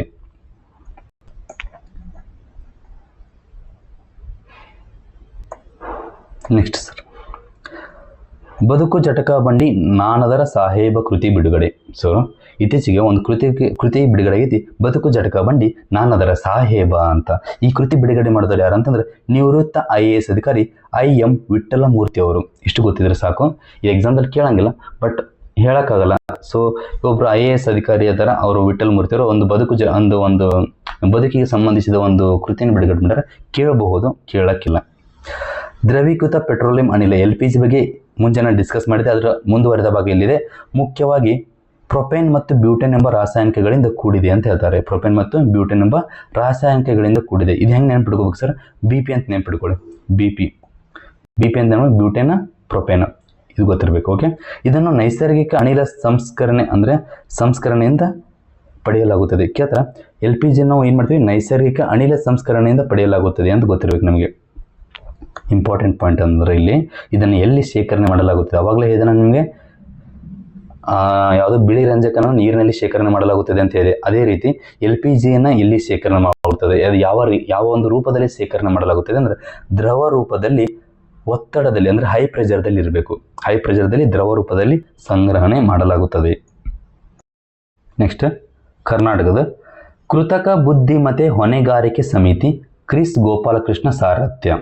ಸೊ ರಾಜ್ಯ ಸರ್ಕಾರ ಎಲ್ಲ ಹಂತದ ಆಡಳಿತ ಮತ್ತು ಸಾರ್ವಜನಿಕ ಸೇವೆಗಳಲ್ಲಿ ಕೃತಕ ಬುದ್ಧಿಮತ್ತೆ AI ಅನ್ನು ಸುರಕ್ಷಿತ, ನೈತಿಕ ಮತ್ತು ಪಾರದರ್ಶಕ ರೀತಿಯಲ್ಲಿ ಹೇಗೆ ಅಳವಡಿಸಿಕೊಳ್ಳಬೇಕು ಎಂಬುದರ ಕುರಿತು ಮಾರ್ಗದರ್ಶನ ನೀಡಲು ಒಂದು AI ಹೊಣೆಗಾರಿಕೆ ಸಮಿತಿಯನ್ನು ರಚನೆ ಮಾಡಲಾಗಿದೆ. ಈ ಸಮಿತಿಯ ಸಾರಥ್ಯವನ್ನು ಕ್ರಿಸ್ ಗೋಪಾಲಕೃಷ್ಣ ಅವರು ವಹಿಸಿಕೊಂಡಿದ್ದಾರೆ, ಗೊತ್ತಿರಬೇಕು. ಸಮಿತಿ ನೇಮಕಾತಿಯ ಉದ್ದೇಶ ಅಂದರೆ ವ್ಯವಸ್ಥಿತ AI ಬಳಕೆ ನೀತಿಯನ್ನು ರೂಪಿಸಲು ಕರ್ನಾಟಕ ಸರ್ಕಾರ ಈ ಸಮಿತಿ ರೂಪಿಸಿದೆ, ಗೊತ್ತಿರಬೇಕು. ಇದರ ವಿಷಯಗಳಂತಂದ್ರೆ ಇವೆಲ್ಲ ಓದೋ ಅವಶ್ಯಕತೆ ಇಲ್ಲ ನಮಗೆ. ಬಟ್ ಗೊತ್ತಿರಲಿ, ಸುರಕ್ಷತೆ ಮತ್ತು ಗೌಪ್ಯತೆಯನ್ನು ನೋಡ್ಕೊಳಕ್ಕೆ, ಅಪಾಯ ನಿಯಂತ್ರಣ, ಸಾರ್ವಜನಿಕ ಹಿತಾಸಕ್ತಿ, ಪಾರದರ್ಶಕತೆ, ಇವೆಲ್ಲ ಎಕ್ಸಾಮ್ದಲ್ಲಿ ಬರಂಗಿಲ್ಲ ರೀ. ಇವೆಲ್ಲ ಎಕ್ಸಾಮ್ದಲ್ಲಿ ಬರಂಗಿಲ್ಲ. ಇಷ್ಟು ಪಾಯಿಂಟ್ಸ್ ಓದ್ಕೊಳ್ಳಿ. ಹಾಗೆ ಎಕ್ಸಾಮ್ದಲ್ಲಿ ಏನು ಬರ್ಬೋದು ಅಂದರೆ ಸಮಿತಿಯ ಸಂರಚನೆ ನೋಡ್ಕೊಳ್ಳಿ. ಈ ಸಮಿತಿಯು ಕ್ರಿಸ್ ಗೋಪಾಲಕೃಷ್ಣ ಅಧ್ಯಕ್ಷತೆಯಲ್ಲಿ ಒಟ್ಟು 13 ಸದಸ್ಯರನ್ನು ಒಳಗೊಂಡೈತಿ, ಗೊತ್ತಿರಬೇಕು. ಸಮಿತಿ ಅಧ್ಯಕ್ಷ ಅವಾಗಲೇ ಇದೆ, ಆಕ್ಸಿಲರ್ ವೆಂಚರ್ಸ್ ಚೇರ್ಮನ್ ಕ್ರಿಸ್ ಗೋಪಾಲಕೃಷ್ಣ ಅಧ್ಯಕ್ಷತೆ. ಸೊ ಇವರು ಯಾವುದರ ಒಂದು ಅಧ್ಯಕ್ಷರಿದಾರ ಅಂತ ಕೇಳ್ಬೋದು ಎಕ್ಸಾಮ್ದಲ್ಲಿ. ಆಕ್ಸಿಲರ್ ವೆಂಚರ್ಸ್ ಚೇರ್ಮನ್ ಅದಾರ, ಗೊತ್ತಿರಬೇಕು. ಇಷ್ಟಿದ್ರ ಮೇಲೆ ಕೇಳ್ಬೋದು. ಇನ್ನು SSLCಯ ತೃತೀಯ ಭಾಷೆಗೆ ಗ್ರೇಡಿಂಗ್ ಪದ್ಧತಿ.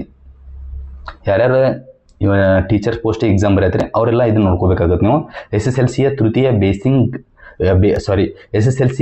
ಭಾಷೆಗೆ ಗ್ರೇಡಿಂಗ್ ಪದ್ಧತಿ ಕೊಟ್ಟಿದ್ದಾರೆ ನೋಡಿ. SSLCಯು ತೃತೀಯ ಭಾಷೆಯ ಅಂಕದ ಬದಲಿಗೆ ಗ್ರೇಡಿಂಗ್ ವ್ಯವಸ್ಥೆಯನ್ನು ಕರ್ನಾಟಕ ಆಲ್ರೆಡಿ ಜಾರಿಗೆ ತಂದಿದೆ. ಈ ಹೊಸ ನಿಯಮವು ಪ್ರಸಕ್ತ ಸಾಲಿನಿಂದಲೇ ಜಾರಿಗೆ ಬಂದಿದೆ. ಮುಂಚೆ ನೋಡಿ ಅವ್ರು ಟೋಟಲ್ 625 ಮಾರ್ಕ್ಸಿನ ಎಕ್ಸಾಮ್ ನಡೆಸಿದ್ರು. ಈಗ ಏನು ಮಾಡ್ಯಾರ, ಅದು ಥರ್ಡ್ ಲ್ಯಾಂಗ್ವೇಜ್ಗೆ 100 ಮಾರ್ಕ್ಸ್ ಇರಲ್ಲ, ಅದನ್ನ ಕೈ ಬಿಟ್ಟು ಏನು ಮಾಡ್ಯಾರ, ಈಗ ಅದನ್ನ ಗ್ರೇಡ್ ಕೊಡ್ತಾರೆ. ಅದಕ್ಕೆ ಏನು ಮಾಡ್ತಾರೆ, ಗ್ರೇಡ್ ಕೊಡ್ತಾರೆ. ಹಾಗಾಗಿ ನಮ್ಗೆ 525 ಮಾರ್ಕ್ಸಿಂದಕ್ಕೆ ರ್ಯಾಂಕ್ ಇದು ಲಿಸ್ಟ್ ರೆಡಿ ಮಾಡ್ತಾರೆ, ಒಂದಕ್ಕೆ ಗ್ರೇಡ್ ಕೊಡ್ತಾರೆ ಅಷ್ಟೇ. ಇದರಲ್ಲಿ ಏನೋ ಭಾಳ ಜಾಸ್ತಿ ಏನೋ ಓದೋ ಅವಶ್ಯಕತೆ ಇಲ್ಲ. ಇದನ್ನ ಬರೀ ಕರ್ನಾಟಕ ಗೌರ್ಮೆಂಟ್ ಸ್ಕೂಲ್ ಎಷ್ಟು ತಂದಿದ್ದಾನೆ ಇಲ್ಲರಿ. ಇದನ್ನು CBSEಗೂ ಮತ್ತು IISCಗೂ ಎಲ್ಲದಕ್ಕೂ ಇದು ಅನ್ವಯ. CBSE ಮತ್ತು ICSEಗೂ ಅಪ್ಲೈ ಆಗುತ್ತೆ, ಇದು ಗೊತ್ತಿರಲಿ. ಇನ್ನು ಬಿಳಿ ರಂಜಕ ಬಗ್ಗೆ ನೋಡ್ರಿ. ಬಿಳಿ ರಂಜಕ ಮತ್ ಕೊಟ್ಟಾರ, ನರಮಂಡಲದ ಮೇಲೆ ಪ್ರಭಾವ ಬೀರುತ್ತದೆ. ಕೇಳ್ತಾರ, ಬಿಳಿ ರಂಜಕ ಯಾವುದ್ರ ಮೇಲೆ ಪ್ರಭಾವ ಬೀಳುತ್ತದೆ? ನರಮಂಡಲದ ಮೇಲೆ ಪ್ರಭಾವ ಬೀಳುತ್ತದೆ. ರಂಜಕದೊಂದಿಗೆ ಕೆಲಸ ಮಾಡುವ ವ್ಯಕ್ತಿಗಳಲ್ಲಿ ಇದನ್ನು ಕೇಳ್ತಾರೆ ಎಕ್ಸಾಮ್ ಪಾಸರ್ ಕೇಳ್ಯಾರ. ಈ ರಂಜಕದೊಂದಿಗೆ ಫಾಸ್ಫರಸ್ ಏನಲ್ಲ, ಇದರದೊಂದಿಗೆ ಕೆಲಸ ಮಾಡುವ ವ್ಯಕ್ತಿಗಳಲ್ಲಿ ಯಾವ ರೋಗ ಕಂಡು ಬರುತ್ತದೆ ಕೇಳ್ತಾರ? ಪೆಸ್ಸಿಜಾ ಎಂಬ ರೋಗ ಕಂಡು ಬರುತ್ತದೆ. ಇಂಪಾರ್ಟೆಂಟ್. ಈ ರೋಗದವರಿಗೆ ದವಡೆ ಮೂಳೆ ಸವೆಯುತ್ತದೆ. ಸುಮಾರು 0.15 ಗ್ರಾಮ್ ಅನ್ನಷ್ಟು ಬಿಳಿ ರಂಜಕ ಸೇವನೆ ಮಾಡಿದರೆ ಏನಾಗುತ್ತೆ, ಒಂದು ಸಾವು ಉಂಟಾಗುತ್ತದೆ. ಅಷ್ಟು ಡೇಂಜರ್ ಅಂತ ಹೇಳ್ಬೋದು ನಾವು. ನೆಕ್ಸ್ಟ್ ಕರ್ನಾಟಕ ರಿಲೇಟೆಡ್, ಕೃತಕ ಬುದ್ಧಿಮತ್ತೆ ಅಳವಡಿಸಿಕೊಂಡ ರಾಜ್ಯದ ಮೊದಲ ಹಾಲು ಒಕ್ಕೂಟ ಯಾವುದಂದ್ರೆ ಬಮೂಲ್ ಅಂತ ಕೇಳ್ತೀವಿ. ಸೊ ರಾಜ್ಯದಲ್ಲಿ ಕೃತಕ ಬುದ್ಧಿಮತ್ತೆ ಅಳವಡಿಸಿಕೊಂಡ ರಾಜ್ಯದ ಮೊದಲ ಹಾಲು ಒಕ್ಕೂಟ ಯಾವುದಂದ್ರೆ ಬಮೂಲ್ ಅಂದ್ರೆ ಏನ್ರಿ, ಬೆಂಗಳೂರು ಹಾಲು ಒಕ್ಕೂಟ ಅಂತ ಗೊತ್ತಿರಬೇಕು. NDDB ಸಂಸ್ಥೆ ಅಭಿವೃದ್ಧಿಪಡಿಸಿರುವ ಆಟೋಮ್ಯಾಟಿಕ್ ಮಿಲ್ಕ್ ಕಲೆಕ್ಷನ್ ಸಿಸ್ಟಮ್, ಇದೊಂದು AI. ಇದನ್ನು ಅಳವಡಿಸಿಕೊಂಡಿದ್ದು ಬಮೂಲ್ ಅವರು ಅಳವಡಿಸಿಕೊಂಡಾರ. ಇಷ್ಟ ಓದ್ಕೋಬೇಕು, ಇದಕ್ಕಿಂತ ಜಾಸ್ತಿ ಓದುವ ಅವಶ್ಯಕತೆ ಇಲ್ಲ. ಇವೆಲ್ಲ ಬೇಡ ರೀ, ಓದೋ ಅವಶ್ಯಕತೆ ಇಲ್ಲ. VTUನಿಂದ ಸ್ತ್ರೀ ನಾವೀನ್ಯತೆ ಯೋಜನೆ ಜಾರಿ. ಕೇಳ್ತಾರೆ, ಇತ್ತೀಚೆಗೆ ಯಾವ ಒಂದು ಯೂನಿವರ್ಸಿಟಿ ಅಥವಾ ವಿಶ್ವವಿದ್ಯಾಲಯ ಸ್ತ್ರೀ ನಾವೀನ್ಯತೆ ಯೋಜನೆಯನ್ನು ಜಾರಿ ಮಾಡಿದೆ ಕೇಳಿದ್ರೆ VTU, ವಿಶ್ವೇಶ್ವರ ತಾಂತ್ರಿಕ ವಿಶ್ವವಿದ್ಯಾಲಯ ಅಂತ ಹೇಳ್ಬೋದು. ವಿಶ್ವೇಶ್ವರಯ್ಯ ಸಂಶೋಧನಾ ಮತ್ತು ನಾವೀನ್ಯತೆ ಕೇಂದ್ರ ಅಂತ ಹೇಳ್ಬೋದು. ಓಕೆ, ವಿಶ್ವೇಶ್ವರಯ್ಯ ಸಂಶೋಧನೆ ಮತ್ತು ನಾವೀನ್ಯತೆ ಕೇಂದ್ರ ಸಂಯುಕ್ತ ಆಶ್ರಯದಲ್ಲಿ ಮಹಿಳಾ ಉದ್ಯಮಿಗಳಿಗೆ ಉತ್ತೇಜನ ನೀಡಲು, ಬಹಳ ಇಂಪಾರ್ಟೆಂಟ್ ರೀ. ಯಾವ ಸ್ತ್ರೀ ನಾವೀನ್ಯತೆ ಯೋಜನೆ ಅಂದ್ರೆ ಏನ, ಮಹಿಳಾ ಉದ್ಯಮಿಗಳಿಗೆ ಉತ್ತೇಜನ ನೀಡಲು ವಿಶ್ವೇಶ್ವರಯ್ಯ ತಾಂತ್ರಿಕ ಮಹಾವಿದ್ಯಾಲಯ ಸ್ತ್ರೀ ನಾವೀನ್ಯತೆ ಎಂಬ ಹೊಸ ಯೋಜನೆಯನ್ನು ಜಾರಿಗೊಳಿಸಲಾಗಿದೆ. ಯೋಜನೆಗೆ ಸಹಕಾರ ನೀಡಿದವರು ಯಾರು? ವಿಪ್ರೋ, ಜಾನ್ AI ಅಂತ ಬರುತ್ತಾ, UN women, Karnataka digital economy mission ಅಂತ ಬರುತ್ತಾ. ಇವೆಲ್ಲ ಸಂಸ್ಥೆಗಳು ಅದಕ್ಕೆ ಆ VTUಗೆ ಸಪೋರ್ಟ್ ಕೊಟ್ಟವು, ಸಹಕಾರ ಕೊಟ್ಟವು. ಯೋಜನೆ ನೋಂದಣಿ ನೋಡಿ, VTU ವ್ಯಾಪ್ತಿ ಪ್ರತಿ ಕಾಲೇಜಿಂದ, ಆ VTU ಅಂಡರ್ದಾಗ ಏನು ಕಾಲೇಜ್ ಬರ್ತಾವಲ್ಲ, ಇಂಜಿನಿಯರಿಂಗ್ ಕಾಲೇಜ್ ಬರ್ತಾವು. ಸೊ ಆ ಇಂಜಿನಿಯರಿಂಗ್ ಕಾಲೇಜಿಂದ 80 ವಿದ್ಯಾರ್ಥಿನಿಯರು ಈ ಯೋಜನೆಗೆ ನೋಂದಾಯಿಸಿಕೊಳ್ಳಬಹುದು. ಅಂತಿಮವಾಗಿ 100 ವಿದ್ಯಾರ್ಥಿನಿಯರನ್ನು ಈ ಯೋಜನೆ ಆಯ್ಕೆ ಮಾಡಲಾಗುತ್ತದೆ. ವಿದ್ಯಾರ್ಥಿನಿಯರು ರೂಪಿಸಿರುವ ಮಾಹಿತಿಗೆ ಆರ್ಥಿಕ ನೆರವು ನೀಡುವ ಮೂಲಕ ಅವರ ಯೋಜನೆಗಳನ್ನು ದೊಡ್ಡ ಮಟ್ಟದಲ್ಲಿ ಅನುಷ್ಠಾನಕ್ಕೆ ತರಲು VTU ವೇದಿಕೆಯನ್ನು ಒದಗಿಸಲಿದೆ. ಅಂದ್ರೆ ಈ ಇಂಜಿನಿಯರಿಂಗ್ ಪ್ರಾಜೆಕ್ಟ್ ಮಾಡ್ತಾರೆ. ಇಂಜಿನಿಯರಿಂಗ್ದಾಗ ಎಷ್ಟೋ ಪ್ರಾಜೆಕ್ಟ್ಸ್ಗಳು, ಸಾವಿರಾರು ಪ್ರಾಜೆಕ್ಟ್ಗಳು ಹೊರಗೆ ಬರ್ತಾವೆ. ಆ ಸಾವಿರಾರು ಪ್ರಾಜೆಕ್ಟ್ಗಳು ಹೊರಗೆ ಬರ್ತಾವಲ್ಲ, ಅಂಥ ಟೈಮ್ದಲ್ಲಿ ಆ ಪ್ರಾಜೆಕ್ಟ್ಗಳಿಗೆ ಅವರಿಗೆ ಆ ಸ್ಕೋಪ್ ಕೊಟ್ಟು ಅದನ್ನೇ ಸ್ವಲ್ಪ ಅವ್ರಿಗೆ ಮುಂದೆ ಪುಷ್ ಕೊಡೋಕೆ VTUದವ್ರು ಏನು ಮಾಡ್ತಾರೆ, ಆರ್ಥಿಕ ನೆರವು ಕೊಡ್ತಾರೆ. ಅದು ಗೊತ್ತಿರಬೇಕು ನಮ್ಗೆ. ರಾಜ್ಯದಲ್ಲಿ ರೈತರ ಆತ್ಮಹತ್ಯೆ ಪ್ರಕರಣ ಇಳಿಕೆ.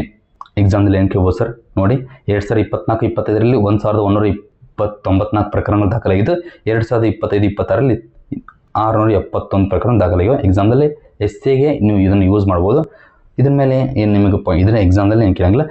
ಆತ್ಮಹತ್ಯೆ ಪ್ರಕರಣದಲ್ಲಿ ನೀವು ಕಾಮೆಂಟ್ನಲ್ಲಿ ತಿಳಿಸಿ ನನಗೆ, ಆತ್ಮಹತ್ಯೆ ಅಂದರೆ ರೈತರ ಆತ್ಮಹತ್ಯೆಯಲ್ಲಿ ಕರ್ನಾಟಕ ರಾಜ್ಯದ ಎಷ್ಟನೇ ಸ್ಥಾನದಲ್ಲಿದೆ ಅಂತ ಹೇಳಿ. ಇತ್ತೀಚೆಗೆ ಒಂದು ಪ್ರಜಾ ನ್ಯೂಸ್ ಪೇಪರ್ದಲ್ಲಿ ಇದರ ಮೇಲೆ ಆರ್ಟಿಕಲ್ ಬಂದಿತ್ತು. ಯಾರಾದರೂ ಓದಿದರೆ ನಿಮ್ಗೆ ಗೊತ್ತಿರುತ್ತೆ. ರಾಜ್ಯದ ಸ್ಥಾನಮಾನ ರೈತರ ಆತ್ಮಹತ್ಯೆಯಲ್ಲಿ ಕೊಟ್ಟಿದ್ದಾರೆ, ಅದನ್ನು ನೋಡಿಕೊಂಡು ಕಾಮೆಂಟ್ ಬಾಕ್ಸ್ನಲ್ಲಿ ತಿಳಿಸಿ. ಓಕೆ, 2015ನೇ ಸಾಲಿನಿಂದ ರೈತರ ಆತ್ಮಹತ್ಯೆ ಪ್ರಕರಣದಲ್ಲಿ ಅರ್ಹ ರೈತ ಕುಟುಂಬಕ್ಕೆ 5 ಲಕ್ಷ ರೂಪಾಯಿ ಪರಿಹಾರ ನೀಡಲಾಗುತ್ತಿದೆ. ಕೇಳ್ತಾರೆ, 2015ನೇ ಸಾಲಿನಿಂದ ರೈತರ ಆತ್ಮಹತ್ಯೆ ಪ್ರಕರಣದಲ್ಲಿ ಅರ್ಹ ರೈತ ಕುಟುಂಬಕ್ಕೆ ಎಷ್ಟು ಪರಿಹಾರ ನೀಡಲಾಗುತ್ತದೆ ಅಂದರೆ 5 ಲಕ್ಷ ರೂಪಾಯಿ ಪರಿಹಾರ ನೀಡಲಾಗುತ್ತದೆ. ರೈತ ಕುಟುಂಬಗಳಿಗೆ ಸಾಂತ್ವನ ಮತ್ತು ಆತ್ಮಸ್ಥೈರ್ಯ ತುಂಬಲು ಅಪರ ಜಿಲ್ಲಾಧಿಕಾರಿಗಳ ಅಧ್ಯಕ್ಷತೆಯಲ್ಲಿ ಸಮಿತಿ ರಚಿಸಲಾಗಿದೆ. ಕೇಳಬಹುದು, ಕೇಳಕ್ಕಿಲ್ಲ, ಆದರೂ ಒಂದ್ಸಲ ನೋಡ್ಕೊಳ್ಳಿ ಅಷ್ಟೇ. ನೆಕ್ಸ್ಟ್, ಬೆಂಗಳೂರಿನ ಅಜಿಂ ಪ್ರೇಮ್ಜಿ ವಿಶ್ವವಿದ್ಯಾಲಯ ಹೌದಲ್ರಿ ಬೆಂಗಳೂರಿನ ಅಜಿಂ ಪ್ರೇಮ್ಜಿ ವಿಶ್ವವಿದ್ಯಾಲಯ ಸ್ಟೇಟ್ ಆಫ್ ವರ್ಕಿಂಗ್ ಇಂಡಿಯಾ 2026 ವರದಿ. ಸೊ ಕೇಳ್ತಾರ, ಇತ್ತೀಚೆಗೆ ಸ್ಟೇಟ್ ಆಫ್ ವರ್ಕಿಂಗ್ ಇಂಡಿಯಾ 2026 ವರದಿಯನ್ನು ಬಿಡುಗಡೆ ಮಾಡಿದ್ದು ಯಾವುದಂದ್ರೆ ಅಜಿಂ ಪ್ರೇಮ್ಜಿ ವಿಶ್ವವಿದ್ಯಾಲಯ ಎಲ್ಲೈತಿ? ಬೆಂಗಳೂರಿನ ಐತಿ. ಇಷ್ಟ ಓದ್ರಿ, ಮುಗೀತು, ಏನು ಜಾಸ್ತಿ ಓದೋ ಅವಶ್ಯಕತೆ ಇಲ್ಲ, ಇದು ಬೇಡ. ಅಂತಾರಾಷ್ಟ್ರೀಯ ಕೃಷಿ ತಂತ್ರಜ್ಞಾನ ಶೃಂಗಸಭೆ FKCCಯ ಆಯೋಜನೆ. ಕೇಳ್ತಾರೆ, ಏನು ಕೇಳಂಗಿಲ್ಲ. ಅಂತಾರಾಷ್ಟ್ರೀಯ ಕೃಷಿ ತಂತ್ರಜ್ಞಾನ ಶೃಂಗಸಭೆ ಇತ್ತೀಚೆಗೆ ಯಾರು ಆಯೋಜನೆ ಮಾಡಿದೆ ಅಂದ್ರೆ FKCCಯ ಆಯೋಜನೆ ಮಾಡ್ತು. ಇಷ್ಟು ಗೊತ್ತಿದ್ರೆ ಸಾಕು ನಮಗೆ. ಸ್ವಚ್ಛ ಸರ್ವೇಕ್ಷಣಾ 2026 ಅಭಿಯಾನಕ್ಕೆ ರಾಯಭಾರಿಗಳ ನೇಮಕ. ಸೊ ಇಲ್ಲಿ ಸ್ವಚ್ಛ ಸರ್ವೇಕ್ಷಣಾ 2026 ಅಭಿಯಾನ ಐತಿ, ಅದಕ್ಕೆ ರಾಯಭಾರಿಗಳನ್ನ ನೇಮಕ ಮಾಡಬೇಕು. ರಾಯಭಾರಿಗಳನ್ನ ನೇಮಕ ಮಾಡೋದು ಯಾರನ್ನೆಲ್ಲ ಮಾಡಿರ, ಏನು ಎಕ್ಸಾಮ್ದಲ್ಲಿ ಕೇಳಬಹುದು ಅಂತ ಕೇಳಿದಾರೆ ನೋಡಿ. ಬೆಂಗಳೂರು ಘನತ್ಯಾಜ್ಯ ನಿಯಮಿತ ಅದು ಏನು ವತಿಯಿಂದ ಅಂದ್ರೆ ಈ ಬೆಂಗಳೂರು ಘನತ್ಯಾಜ್ಯ ನಿಯಮಿತ ಐತಲ್ಲ, ಅವ್ರು ಏನು ಮಾಡ್ತಾರೆ, ಇದನ್ನ ಈ ರೀತಿ ರಾಯಭಾರಿಗಳನ್ನ ಪ್ರತಿ ವರ್ಷ ನೇಮಕ ಮಾಡ್ತಿರ್ತಾರೆ. ಸೊ ಇಲ್ಲಿ ಯಾರೆಲ್ಲ ನೇಮಕ ಮಾಡ್ಯಾರ, ಮಂಜಮ್ಮ ಜೋಗತಿ ಅವರದಾರ, ಅನಿರುದ್ಧ ಜಟ್ಕರ್ ಅವರದಾರ, ಅರುಣ್ ಪೈ ಅವರದಾರ, KM ನಾಗರಾಜ್ ಮತ್ತು ಅನಿರುದ್ಧ ದತ್ ಮತ್ತು ಅಭಿಲಾಷ್ ನಾಯರ್ ಅವರು ಅದಾರ. ಇವರು ರಾಯಭಾರಿಯಾಗಿ ನೇಮಕ ಆಗ್ಯಾರ. ಇಂಪಾರ್ಟೆಂಟ್ ಏನಂದ್ರೆ ಇವ್ರ ಬಗ್ಗೆ ಏನು ಕೇಳೋದು, ಪದ್ಮಶ್ರೀ ಪುರಸ್ಕೃತರು ಇವರು. ಮಂಜಮ್ಮ ಜೋಗತಿ ಪದ್ಮಶ್ರೀ ಪುರಸ್ಕೃತರು ಅನ್ನೋದು ಗೊತ್ತಿರಬೇಕು ನಮಗೆ. ಚಲನಚಿತ್ರ ನಟ ಅನಿರುದ್ಧ ಜಟ್ಕರ್ ಅವರು ಇದ್ದಾರೆ. ಮತ್ತು ಇಂಡಿಯಾ ರೈಸಿಂಗ್ ಟ್ರಸ್ಟ್ನ ಮುಖ್ಯಸ್ಥರು ಯಾರು ಅಂತ ಕೇಳ್ಬೋದು. ಇಂಡಿಯಾ ರೈಸಿಂಗ್ ಟ್ರಸ್ಟ್ನ ಮುಖ್ಯಸ್ಥರು ಯಾರು? ಅರುಣಾ ಪೈ ಅಂತ ಕೇಳ್ಬೋದು. ಎಕ್ಸಾಮ್ದಲ್ಲಿ ಕೇಳ್ತಾರೆ ಈ ಥರ. ಮತ್ತು ಇಲ್ಲೊಂದು ಐತೆ ನೋಡ್ರಿ, ಅಂದ್ರೆ ಸಂಸ್ಥೆಯ ಮುಖ್ಯಸ್ಥರು CEOದವ್ರನ್ನ ಕೇಳ್ತಿರ್ತಾರೆ ಇತ್ತೀಚೆಗೆ. ಹಾಗೆ ಲೈಟ್ಸ್ ಬಿ ದಿ ಚೇಂಜ್ ಸಂಸ್ಥೆಯ ಮುಖ್ಯಸ್ಥ ಯಾರಂದ್ರೆ ಅನಿರುದ್ಧ ದತ್. ಓಕೆ, ಇಷ್ಟು ಗೊತ್ತಿರ್ಬೇಕು ನಿಮಗೆ. ಇನ್ನು ರಾಜ್ಯವು ದೇಶದ ಅಂತರ್ಜಲ ಮಟ್ಟ ಕುಸಿತದಲ್ಲಿ 9ನೇ ಸ್ಥಾನ ಪಡೆದೈತ್ರಿ. ಇಂಪಾರ್ಟೆಂಟ್ ಆಗುತ್ತೆ. ರಾಜ್ಯ ಸ್ಥಾನಗಳ ಮೇಲೆ ಕ್ವಶನ್ ಕೇಳ್ತಾರೆ. ಹಾಗಾಗಿ ರಾಜ್ಯ ದೇಶದ ಅಂತರ್ಜಲ ಮಟ್ಟ ಕುಸಿತದಲ್ಲಿ ಎಷ್ಟನೇ ಸ್ಥಾನ ಅಂದ್ರೆ 9ನೇ ಸ್ಥಾನ ಐತಿ. 2024ರಲ್ಲಿ 68.44 ಅಂದರೆ 68.44% ಇತ್ತು. ಇವಾಗ 2025ರಲ್ಲಿ 66.49ಗೆ ಇಳಿಕೆಯಾಗಿದೆ. ಗೊತ್ತಿರಬೇಕು. ಇದು ಎಕ್ಸಾಮ್ದು ಇಂಪಾರ್ಟೆಂಟ್ ನೋಡ್ರಿ. ಇದನ್ನ ಕೇಳ್ತಾರೆ, ನಿಮ್ಗೆ ಅಂತರ್ಜಲ ಮಟ್ಟ ಕುಸಿತ ಆಗೈತೆ ಅಂದ್ರೆ 9ನೇ ಸ್ಥಾನ. ಇದೊಂದು ಪಾಯಿಂಟ್ ಕೇಳ್ಬೋದು, ಬಿಟ್ಟರೆ ಈ ಪಾಯಿಂಟ್ ಒಂದು ಕೇಳ್ತಾರೆ. ಏನಂತಂದ್ರೆ ದೇಶದಲ್ಲಿ ವನಭೂಮಿ ಹೊಂದಿರುವ ರಾಜ್ಯಗಳಲ್ಲಿ ರಾಜಸ್ಥಾನ ಮೊದಲಿದ್ರೆ ಕರ್ನಾಟಕ 2ನೇ ಸ್ಥಾನದಲ್ಲಿದೆ. ಗೊತ್ತಿರಬೇಕು. ಹಾಗೆ ಕರ್ನಾಟಕ ರಾಜ್ಯದಲ್ಲಿ ಕಲಬುರಗಿ ಅನ್ನೋದು ಏನೈತಲ್ಲ, ಈ ಕಲಬುರಗಿ ಜಿಲ್ಲೆ ಅತಿ ಹೆಚ್ಚು ವನಭೂಮಿ ಹೊಂದಿರುವ ಜಿಲ್ಲೆ ಆಗಿದೆ. ಇಷ್ಟು ಗೊತ್ತಿರಬೇಕು. ಓಕೆ, ಇವತ್ತಿಗೆ ಈ ಕ್ಲಾಸನ್ನು ಇಲ್ಲಿಗೆ ಎಂಡ್ ಮಾಡೋಣ. ಇನ್ನು ಯಾರೆಲ್ಲ ನಮ್ಮ ಚಾನಲ್ಗೆ ಅಂದ್ರೆ ನಮ್ಮ ಯೂಟ್ಯೂಬ್ ಚಾನಲ್ಗೆ ಯಾರೆಲ್ಲ ಸಬ್ಸ್ಕ್ರೈಬ್ ಆಗಿ ಇನ್ನು ನೆಕ್ಸ್ಟ್ ಡೇ ಅಂದರೆ ನಾಳೆನೇ ಇದರ ಮುಂದುವರೆದ ಭಾಗವನ್ನು ಅಪ್ಲೋಡ್ ಮಾಡುತ್ತೇನೆ. ಸೊ ಇನ್ನೇನಿಲ್ಲ, ಇನ್ನು 2-3 ವಿಡಿಯೋದಲ್ಲಿ ಈ ಏಪ್ರಿಲ್ ತಿಂಗಳ ಕಂಪ್ಲೀಟ್ ಮ್ಯಾಗಝೀನನ್ನು ಮುಗಿಸೋಣ. ಮೇ ತಿಂಗಳಿಗೆ ಹೋಗೋಣ. ಯಾರಿಗಾದರೂ ಏನಾದರೂ ಇನ್ನೂ ಇದರ ವಿಡಿಯೋದಲ್ಲಿ ಏನಾದರೂ ಈ ಥರ ಮಾಡಿ ಇನ್ನೂ ನೀವು ಸ್ವಲ್ಪ ನಿಮ್ಮ ಗುಣಮಟ್ಟವನ್ನು ಹೆಚ್ಚಿಸಿಕೊಳ್ಬೇಕು, ಆ ಥರ ಮಾಡ್ಕೋಬೇಕು, ಏನಾದರೂ ನಿಮ್ಮ ಅಭಿಪ್ರಾಯ ಇದ್ದರೆ ಕಮೆಂಟ್ ಬಾಕ್ಸ್ನಲ್ಲಿ ತಿಳಿಸ್ಬೋದು. ನಾವು ಅದನ್ನು ಬಹಳ ಪ್ರೀತಿಯಿಂದ ಸ್ವೀಕರಿಸಿ ಅದರ ಮೇಲೆ ವರ್ಕ್ ಮಾಡ್ತೇವೆ. ಓಕೆ, ಹಾಗಿದ್ರೆ ಇವತ್ತಿನ ಕ್ಲಾಸ್ ಮುಗಿಸೋಣ. ಎಲ್ಲರಿಗೂ ಧನ್ಯವಾದಗಳು. ಟೇಕ್ ಕೇರ್, ಬಾಯ್.